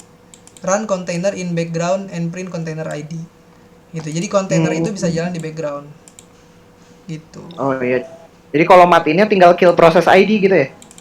Nggak perlu. Matiinnya tinggal ada lagi Docker stop. Oh. Ini Docker stop. Nah, ini stop one or more running containers. Oh Atau iya, kayak iya. tadi mau dihapus bisa Docker container rm kan tadi kan buat ngapusnya. Terus masukin ID-nya apa. Gitu caranya. Berarti di akses SSH jawabannya bisa tinggal di setup aja. Iya, tinggal di setup. Pokoknya selama kontainernya itu udah di setup, image-nya itu udah dibentuk sedemikian rupa sehingga dia bisa nerima jaringan SSH, nerima SSH gitu ya. Ya udah, itu bisa. Walaupun pada dasarnya ya, buat apa kalian nge-SSH ke Docker gitu? Apalagi kalau di PC kalian sendiri. Kan kalian bisa langsung aja attach gitu kan. Pada dasarnya gitu. Tapi kalau kalian butuh Gimana buat Bang? Gimana? Ulang gimana? Putus. Sorry. Gini, kenapa kalian mau SSH ke dalam sebuah Docker, sebuah kontainer yang ada di PC kalian? Kalau kalian bisa langsung aja Docker attach tadi kan. Docker attach. Gitu. Jadi pada dasarnya kalian udah bisa ngakses kontainer kalian tanpa SSH gitu. Tapi kalau kalian memang butuhnya itu SSH, mungkin untuk keperluan lain ya buat bisa juga. Gitu. Oke, jadi kita bisa tadi kan kita bisa nge-detach untuk di jalan di background, terus kita bisa attach untuk pakai terminal di dalamnya, gitu Iya, aja kan. Iya gitu. Intinya mah. Betul. Ya soalnya mau dibikin itu web microservice Dockernya tadi kayaknya si Plo ini. Nah, kayaknya dia SSH. Iya. Iya, bisa gitu juga. Saya tanya tentang itu akses ini IP-nya bisa apa enggak? Ya, IP-nya bisa loh, Dri. Pokoknya IP-nya itu asalkan udah di setup, networking-nya dia bisa jalan. Yang networknya sama aja gitu ya Iya, networknya. dalam Cuman satu network. Cuman kalau di sini saya nggak ngejelasin network sih, karena di sini masih secara konsep generalnya gitu. Oke bang. Nah, terus kedua, di sini setelah kita bisa nge-share volume, kita juga bisa nge-share kontainer di sini. Jadi kan kalau anggapan gini lah ya, kita udah punya kontainer nih.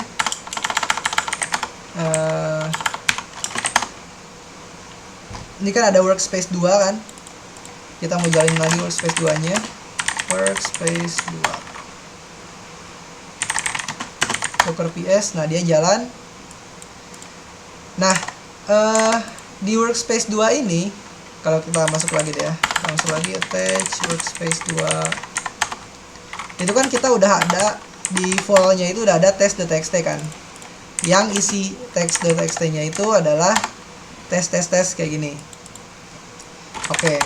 Nah, sekarang bentar. Ini kita exit dulu, kita jalanin lagi.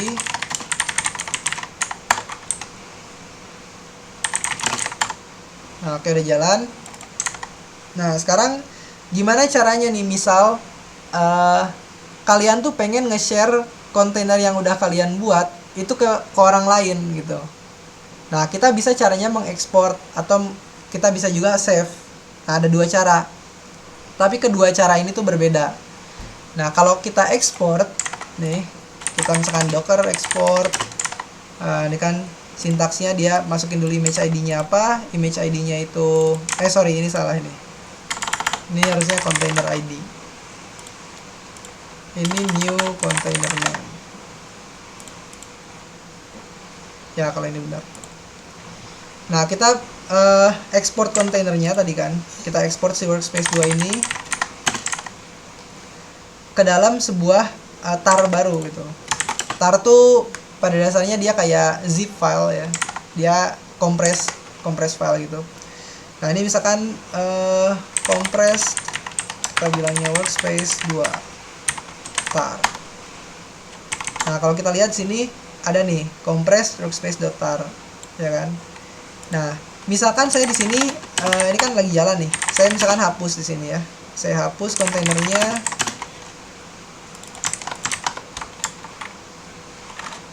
Oh iya, saya stop dulu. Stop.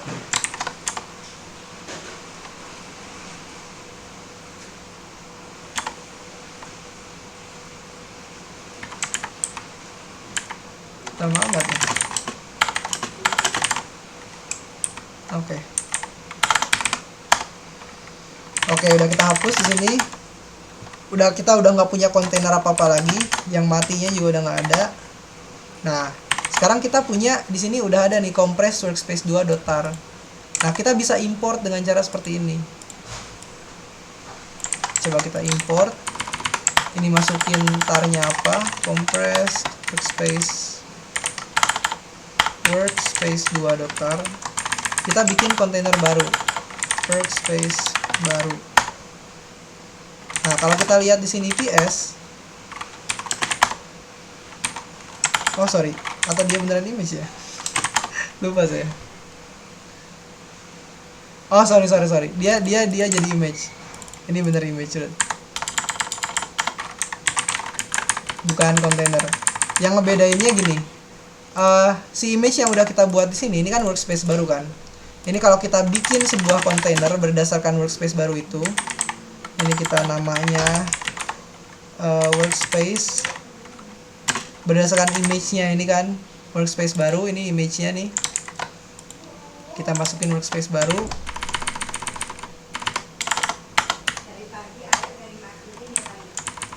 Bentar, workspace baru, terus ini taruh -it -d.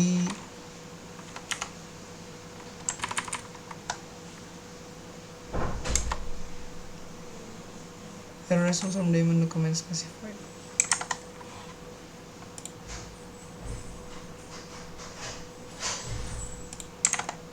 Wait.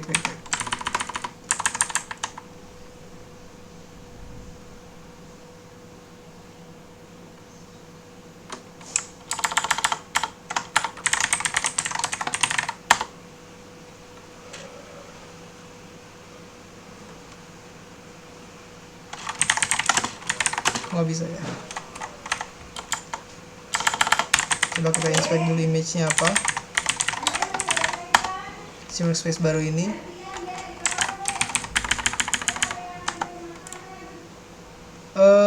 Wait.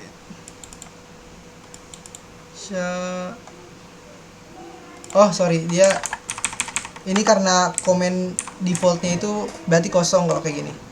Kalau dia nggak bisa kayak gini, ini karena no comment specified, berarti dia si workspace baru ini, si image workspace baru itu tadi kan harusnya ada entry point, ada CMD kan. CMD itu argumen defaultnya, entry point itu dia mau ngapain gitu, apa yang mau dilakuin, apa yang mau dijalanin pertama. Nah ini nggak ada. Nah harusnya ini kita taruh lagi di sini bin bash gitu. Nah ini sama aja kayak dia ngejalanin bash di dalam si kontainernya workspace ini. Starting container process cost exec bin bash. Oh, bin bashnya nggak ada. Bin sh ada. Oh, kita hapus dulu. Hari ini kita hapus dulu. Stop space. Docker container.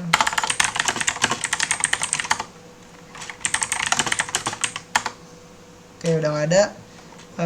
Ini kita coba jalanin lagi ya. Tadi tuh error karena ternyata nggak ada bin bash di kontainer yang barunya.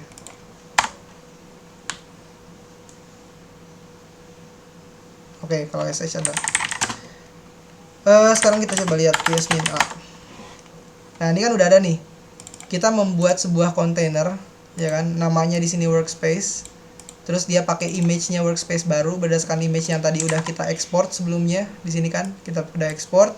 terus kita udah import, dia berubah jadi image baru, namanya image-nya itu workspace baru. Nah sekarang coba kita lihat di dalam workspace-nya ini. Nah kalau kita lihat semuanya, nah di sini udah ada vol, ya kan? Sama kayak yang image yang tadi kita udah buat sebelumnya, sama kayak kontainer yang tadi kita udah buat. Ini kalau kita lihat di dalam vol,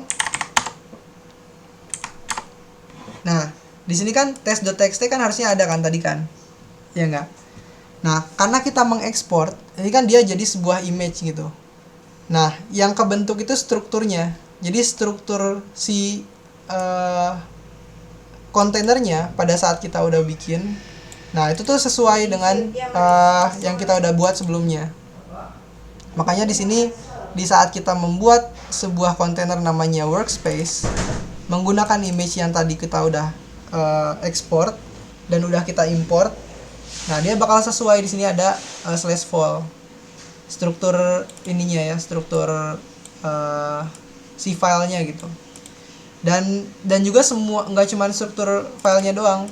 Kalau misalkan kalian udah nginstal suatu hal gitu di dalam si image-nya ini, nah otomatis state-nya si image-nya itu berubah gitu. Jadi misalkan kalau sebelumnya ini kan kita cuman Alpine Linux gitu kan, kita cuman pakai Alpine Linux sudah aja, nggak ngapa-ngapain. Nah misalkan di dalamnya itu kita nginstal curl misalkan. Kalau Alpine itu apa, install gini misalnya. Nah bukan, apk add curl. Nah ini kan kita install curl nih misalkan. Nah di saat kita ekspor ini, kita kan udah ada curl nih di kontainernya kan. Nah di saat kita ekspor itu curl ini ikut ke ekspor gitu, sehingga di saat kita import menjadi image yang baru, nah terus kita bikin kontainer berdasarkan image yang baru tersebut, nah itu kontainernya pasti udah ada langsung curl-nya ini. Kurang lebih gitu. Paham nggak? Atau penjelasan saya terlalu ribet? Atau ada yang mau ditanyain? Masih connect kan ya? Masih bang. Oke. Aman sih. Aman bang, aman. Oke, aman. Itu that's beautiful explanation, so simple yet so Sorry kalau rumit. very simple. Nice one, GG. Oke. Nah ini kita exit, terus ini coba kita hapus dulu kontainernya. Workspace. Terus kita hapus juga image yang barunya tadi. Nah oke. Nah sekarang kita cobain yang save di OS ini. Tadi malah dihapus ya. Gini deh, kita import dulu, sorry. Ini kan image-nya, ini belum ada nih image yang barunya. Ini kita coba import lagi. Ini kita pakai yang compress. Ini kita jadi image baru workspace 2. Kalau kita lihat di sini, nah ini kan ada image baru workspace 2. Sekarang kita bikin kontainer berdasarkan yang tadi itu. Name-nya itu misalkan workspace baru 2 berdasarkan image baru space 2. Sini dibuat detach, terus kita kasih juga bin sh tadi buat ininya, komen yang dijalaninnya. Jadi bin sh itu kita ngejalanin shell. Kalau tadi nggak dikasih apa-apa kan dia nggak ngejalanin apa-apa. Nah terus kalau misalnya kita lihat attach di dalamnya, workspace baru 2. Oke, ini kan yang tadi kan yang udah ada vol ini. Nah sekarang kita coba di sini, instead of kita pakai docker yang export ini, kita pakai docker save di sini misalkan. Ini buat tahu apa bedanya sih. Sorry, ini mesti di-exit dulu. Oke, kita start lagi. Workspace baru 2. Kita cek udah jalan. Oke. Kita sekarang save di sini. Image name-nya itu kan tadi apa tadi itu? Image baru workspace 2 di sini. Terus file name-nya itu misalkan kita kasih di sini ya udah kita samain deh. Space 2 compress. Nah, kalau kita lihat di sini ada compress workspace 2. Terus ada juga compress image baru workspace 2. Nah, kalau tadi kan compress workspace 2 itu udah ada file-nya kan? Ya enggak? Nah, sekarang kita cobain kalau yang compress image baru workspace 2 ini apa yang membedakan. Nah, caranya adalah kita bisa nge-load kayak gini.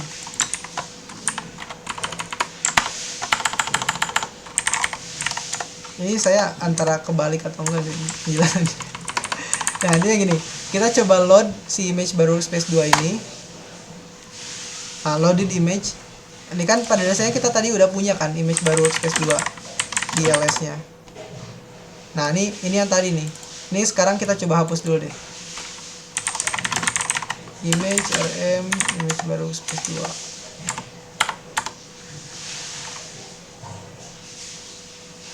Oh iya. Kita hapus dulu kontainernya. Nah, ini kita hapus yang di sini image workspace 2 space baru 2. Nah, terus oh ya, belum di stop ya. Ini sebenarnya bisa di force sih kalau nggak salah. Oke, bisa dipaksa.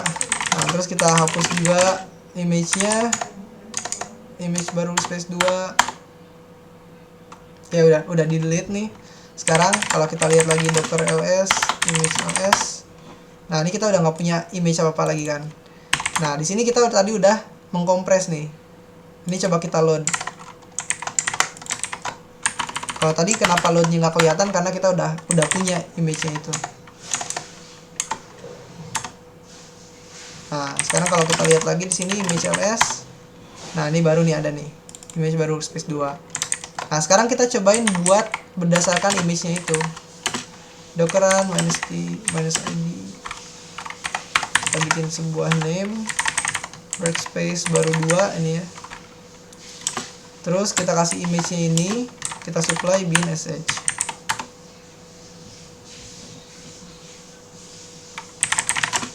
Nah, kita lihat lagi ps. Oke, ini kan udah jalan nih. Ini berdasarkan image yang kita pakainya, ini yang kedua caranya. Kita bukan pakai cara yang pertama, kita pakai cara yang kedua sekarang. Nah, sekarang kalau misalkan kita attach ke dalam workspace baru 2. Nah, lanjut setelahnya di sini ada Docker Compose. Ini kedua terakhir sih ini. Dikit lagi. Pokoknya kalau Docker Compose itu kan tadi saya bilang buat manage multiple container kan. Jadi kalau Docker yang pertama tadi apa? Docker biasa itu buat manage satu container. Kalau Docker Compose itu dia buat manage multiple container. Kayak di sini contohnya, di sini kan ada web service-nya itu, ada web, ada buat Redis gitu. Nah, ini kita bisa jalanin webnya. Itu dia ngecek build-nya itu di mana, directory build-nya. Terus portnya itu berapa. Ini kalau tadi yang Laudry tanyain. Nah, ini cara nge-publish port tuh kayak gini contohnya. Jadi 5000 itu port di hostnya, kita di host OS-nya, port di sini.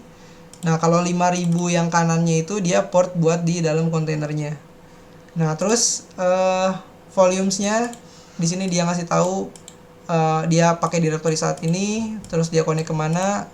Terus ada juga di sini pakai volume yang udah dibuat kayak begini kan, log volume 01. Oh, iya. Bang, pengen nanya dong. Kenapa? Ini kan kayak ini ya, apa sih namanya, kayak file-file config-nya gitu kan? Iya, file-file config-nya. Nah, ini tuh pembuatannya bisa diautomasi gitu nggak? Jadi kayak pakai Python terus pakai OS system touch ini gitu. Bisa nggak? Maksudnya Apa gimana? memang harus kita bikin dockernya dulu terus kita masuk terus config? Ngerti nggak maksudnya ya? Enggak, config Maksudnya ini bisa- tuh sebenarnya config ini itu tuh ada di dalam file dockercompose.yaml. Enggak, Oh, gitu. oh berarti bisa di touch dong, bisa di touch dong. Bisa. Oh ya udah berarti jawabannya iya. Ya, kalau kalau misalkan Misalnya kamu mau disuruh bikin bikin Docker 10 Compose Docker dulu. image, Ya, mau disuruh bikin bikin 10 Docker image kan capek kalau satu-satu, ya udahlah bikin Python script aja atau ya, Bash script terus mm, ngetouch gitu.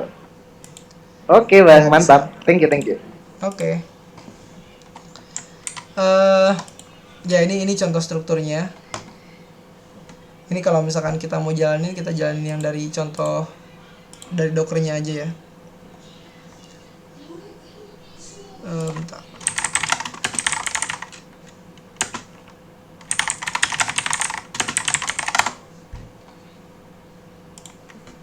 Tadi tuh.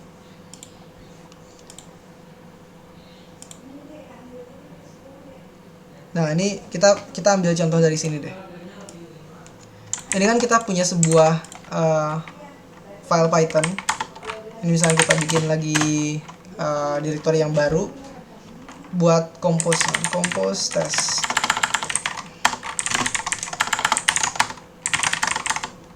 Nah, misalkan di sini kita masukin app.py-nya ini. Kita masukin. Oke, nah jadi fungsi dari app.py di sini tuh dia bakal ngejalanin sebuah backend menggunakan Flask frameworknya itu. Terus dia ngejalanin juga Redis, dia pakai Redis ya. Nah, Redisnya itu dia pakai di port 6379. Ini default portnya Redis. Nah, terus dia di sini ini biasa aja sih, ini ada fungsi get hit count. Nah, si fungsi get hit count ini bakal dijalanin di saat user itu masuk ke /scan. Ini masuk ke homepage-nya dari si webnya ini, web servernya ini, backendnya ini. Nah, terus di dalam get hit count dia bakal berhubungan dengan Redis-nya nih, si cache-nya. Cache-nya dia bakal increment. Terus kalau belum ada, ya udah dia nge-raise kayak gini kan. Nah, terus oke. Berarti di sini, nah ini kita disuruh bikin requirement.txt yang isinya Flask sama Redis. Karena di dalam Python-nya kita menggunakan Flask dan Redis kan. Ini library-nya, kita ngomongin library Python-nya. Nah, maka di sini untuk menjalankan app.py kita butuh dua library, library Flask dengan library Redis. Nah, makanya kita butuh requirements.txt supaya installnya gampang nanti, nggak perlu pip install Flask terus pip install Redis gitu satu-satu. Nah, ini bisa langsung pip install, misalkan pip 3 install -r requirement.txt kayak begitu. Oke, nah terus terakhir di sini ada create docker file. Nah, di docker filenya ini dia ngasih tahu image-nya itu nanti mau ngapain isinya kan, yang tadi saya udah bilang sebelumnya.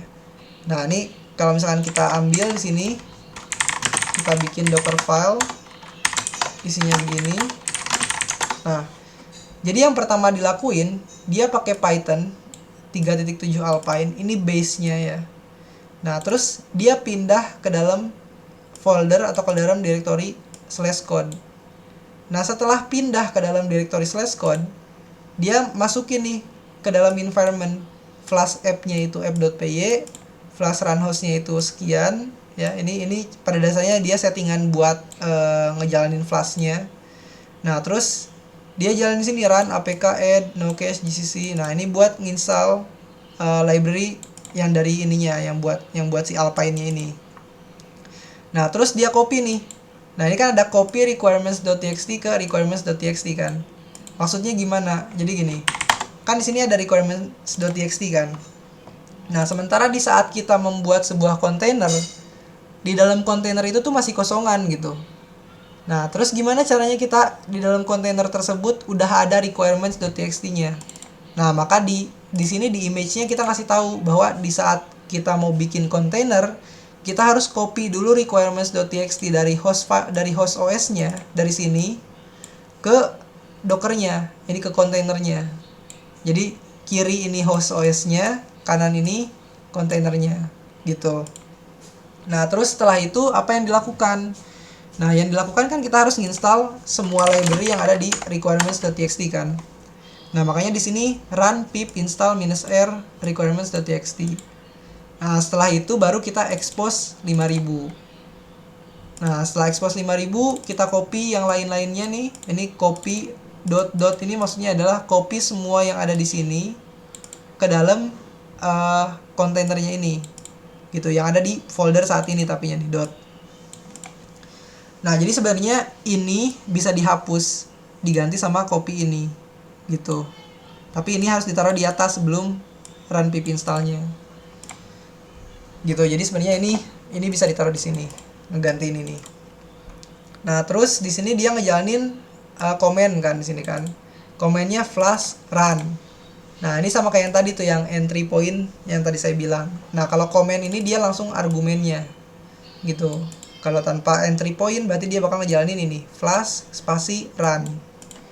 Nah, karena kalau kita tahu backend Flask itu gimana cara kerjanya, nah Flask run ini adalah cara untuk kita menjalankan sebuah backend yang menggunakan framework Flask.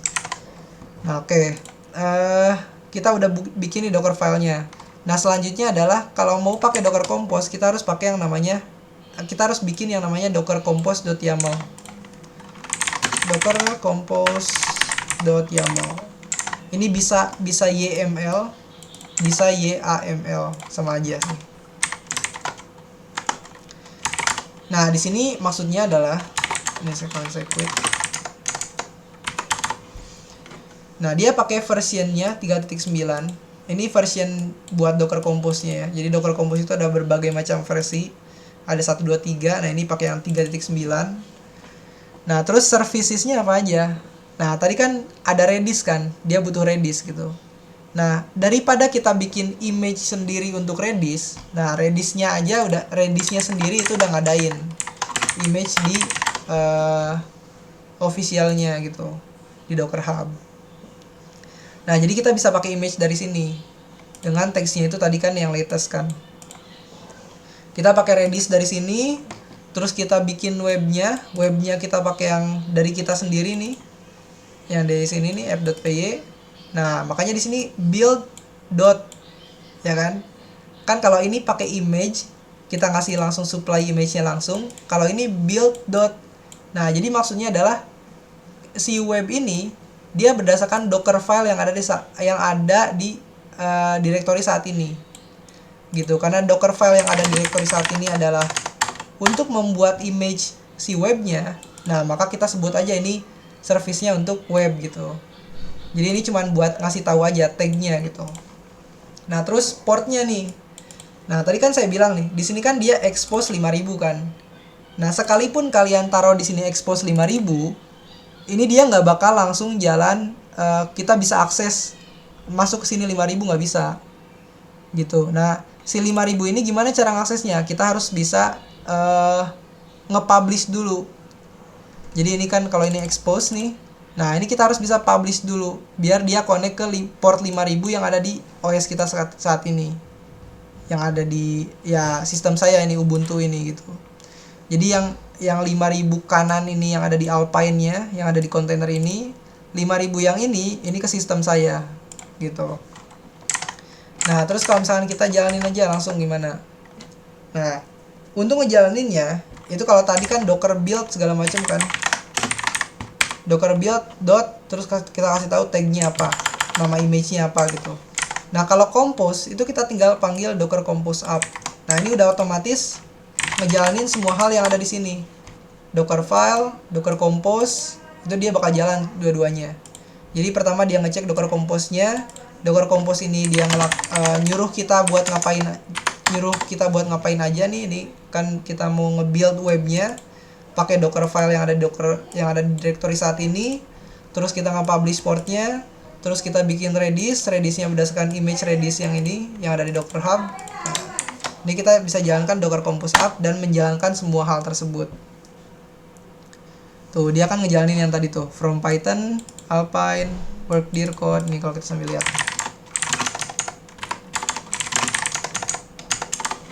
Nih, ini kan sama kan, from. Nah, ini installing ini yang berdasarkan ini, run apk ini.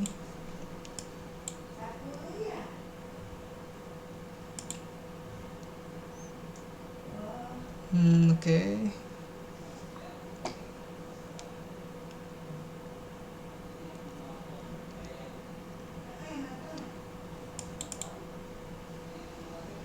kita tunggu dikit lagi.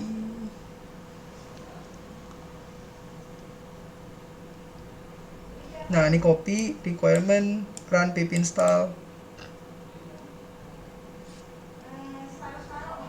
Nah, terus kan dia nge-install Flash sama Redis kan berdasarkan pip install ini gitu. Oke, ini pip install kayak biasa di Python. Terus dia expose 5000 nya, copy tiap foldernya, jalanin flash run. Nah, terus setelah dia ngejalanin flash run, dia kebuat nih image for service web was built gitu.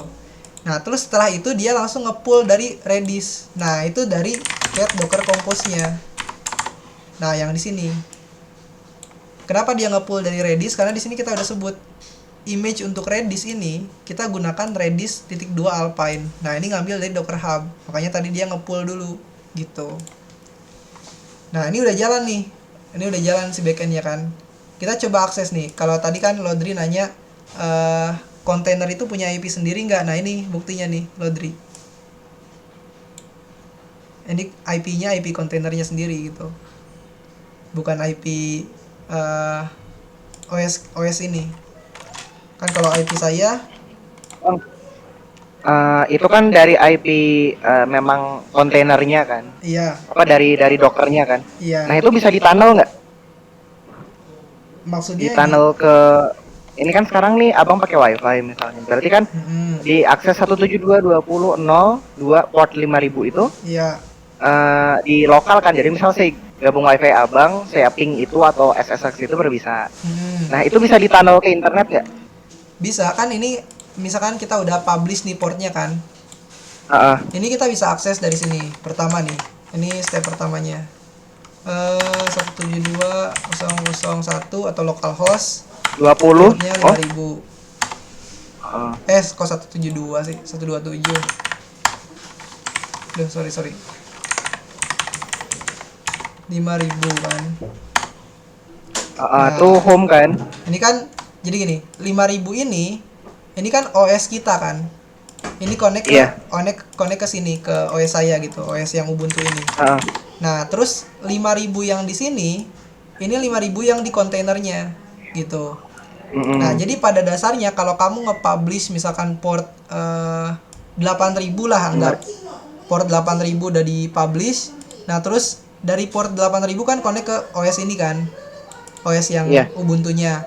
Nah, terus dari yang OS Ubuntunya kamu tunnel ke internet. Nah, bisa. Paham nggak? Oh, jadi yang kita tunnel itu bukan Dockernya secara individu, tapi sekalian OS yang menginangi Docker itu gitu ya? Iya, betul. Oh gitu. Oke, ngerti. Walaupun pada dasarnya bisa aja kamu di dalam kontainernya ngetunnel. Nggak, karena kan di dalam kontainer itu kamu bisa ngapain aja kan. Ya kamu tinggal install ngrok aja, terus jalanin ngrok. Oh iya. Ya gitu. Ngerti. Di dalam Dockernya aja yang ada ngrok. Aja ya. Di dalam Jadi dia nge-host terus, tapi nge-hostnya cuma di apa namanya? Di OS kita, terus yang dari port 5000 baru kayak tadi gitu kan? Iya, kalau yang cara ini. Kalau yang iya, oke. Thank you. Saya kira di tunnel langsung kayak diambil aja langsung kayak gitu. Enggak, kalau kita langsung caranya yang tadi yang di dalam kontainernya itu. Jadi di image-nya kita install dulu ngrok-nya, curl gitu atau wget. Nah, terus kalau udah dapat si ngrok-nya binary-nya, nah kita jalanin ngrok-nya gitu buat nge-expose sebuah port di dalam kontainernya. Oke, mantap. Gitu. Thank you. Oke. Nah, ini kan udah bisa jalan nih. Ini Redis-nya udah bisa jalan juga, dia nambah terus sesuai cache yang ada di Redis-nya. Nah, itulah Docker Compose gitu. Secara singkatnya ya. Walaupun ada banyak lagi hal yang tentang Docker Compose itu, kayak misalkan tadi networking-nya. Nah, ini saya cuma ngeliatin networking yang simpelnya. Karena ini baru buat understanding Docker-nya dulu gitu. Nah, jadi sampai sini ada yang mau ditanyain dulu nggak? Ini kita quit aja. Jadi terakhir ini ada how to monitor. Jadi di monitor ini gimana caranya kita bisa memonitor atau bisa melihat Docker yang udah jalan gitu. Ini misalkan kita jalanin lagi. start -it -d si compose test ini ya, atau docker compose up lagi, docker compose up -d ini supaya dia jalannya detach atau di background. Oke, kalau kita lihat sini kan dia udah jalan tuh dua ini, compose test ready 1, compose test web 1. Ini bisa kelihatan tuh portnya nih 5000 kan, nih yang ke publishnya tuh 5000 ini. Nah ini kita mau monitor nih, kira-kira proses ini tuh gimana sih, dia makan berapa memori, terus ya prosesnya isinya kayak gimana. Nah kita bisa pakai simpelnya itu pakai lazy docker namanya. Jadi lazy docker itu sebuah TUI atau terminal base UI yang dia fungsinya buat monitoring Docker containers. Sebenarnya ada banyak opsinya. Ada pakai Prometheus, ada pakai ya Elk Stack gitu kan. Kalau yang udah advance-nya gitu. Intinya ya segala macam logger, monitoring, ya hal-hal yang berkaitan dengan monitoring gitu itu bisa dipakai di Docker gitu. Nah, cuman yang minimalisnya itu di sini kita pakai lazy docker. Nah, kalau pakai lazy docker itu simpelnya dia tinggal install si lazy dockernya. Nih, kalau mau gampangnya installnya pakai golangnya, pakai Go Package Manager nih. Go get bla bla bla lazy docker. Nah, ini kalau udah jalan nih kan kita udah punya nih. Kita udah punya Docker VS, ada yang jalan. Dan kita bisa jalanin si lazy dockernya. Ini saya bikin di terminal baru biar nggak bingung melihatnya. Nah, ini bisa kelihatan tuh, lognya kelihatan, ya kan? Ini nih running Redis tuh, ini running web tuh, ini log webnya kita bisa lihat, log Redisnya bisa kita lihat. Terus ini yang udah ke exit juga bisa kita lihat tuh, yang tadi yang udah kita exit. Terus image-nya apa aja tuh isinya, gitu. Ini jadi UI tapi di terminal gitu, simpelnya kayak gitu. Tuh ini kayak volume-volumenya gitu. Dan ini ada cara buat ini sih ngeliat. Oh ini stat. Nih ada statnya. Ini kan tuh dia makan berapa CPU, makan berapa memori. Ini bisa dilihat semua di sini. Ini simpelnya dan enaknya tuh pakai ini gitu, daripada ngetik komen-komen banyak gitu komennya kan. Walaupun kalau kalian pengennya yang customize, ya enaknya pakai komen gitu. Misalkan monitoring apa gitu. Kayak contohnya kalau CTF, misalkan saya pengen buat bot supaya kalau ada yang first blood, itu saya langsung ngirim ke Discord gitu. Username-nya siapa, terus dia first blood challenge apa gitu. Nah, itu kita bisa custom pakai API-nya dari Docker-nya langsung buat monitoring lognya gitu. Oke, ada yang mau ditanyain nggak sampai sini? Ini terakhir sih. Ada lagi yang mau ditanyain? Ini terakhir. Bang, mau tanya bang. Oh gimana, Sob? Berarti kalau misalkan mau nyeting portnya itu kita harus pakai Docker Compose ya, atau pakai Docker biasa kita bisa nyeting juga? Bisa. Kalau pakai Docker biasa itu sorry, Dockeran -b. -b ini misalkan 5000. Nah, 5000 ini port di OS kita. Kalau 5000 yang kanan itu yang di kontainernya. Misalkan kita taruh di sini name-nya tadi kan kontainer 1 misalkan. Terus ini pakai image 1 misalkan. Nah, kayak gini bisa, Rodri. Oh. Terus untuk portnya itu emang harus sama atau enggak? Nah, itu bisa beda. Ini misalkan kalau yang ini saya maunya di serve di 777. Nah, tapi padahal di dalam kontainernya itu 1337 misalkan portnya. Itu bisa. Oh, itu bisa? Bisa. Oh. Nggak masalah. Oke. Ya, thank you, Bang. Oke. Gimana, ada lagi yang mau ditanyain yang lain? Kalau nggak ada mungkin tutup dulu aja ya, sekalian stop recordingnya. Jadi ini referensi yang saya pakai buat bikin slide-nya. Terus juga kalian bisa pakai referensi ini buat belajar Dockernya, ini yang gampangnya. Nih Collapse Next ini udah ada Docker 101, 201, 301 buat beginner kayak gimana, intermediate, advance. Ini bisa kalian lihat sendiri kalau mau lihat lebih jauhnya lagi. Gitu. Kalau misalkan udah terbiasa baca dokumentasi ya udah tinggal baca aja dari sini. Ini udah lengkap sih sebenarnya. Cuman ini kayak rangkumannya gitu. Gitu.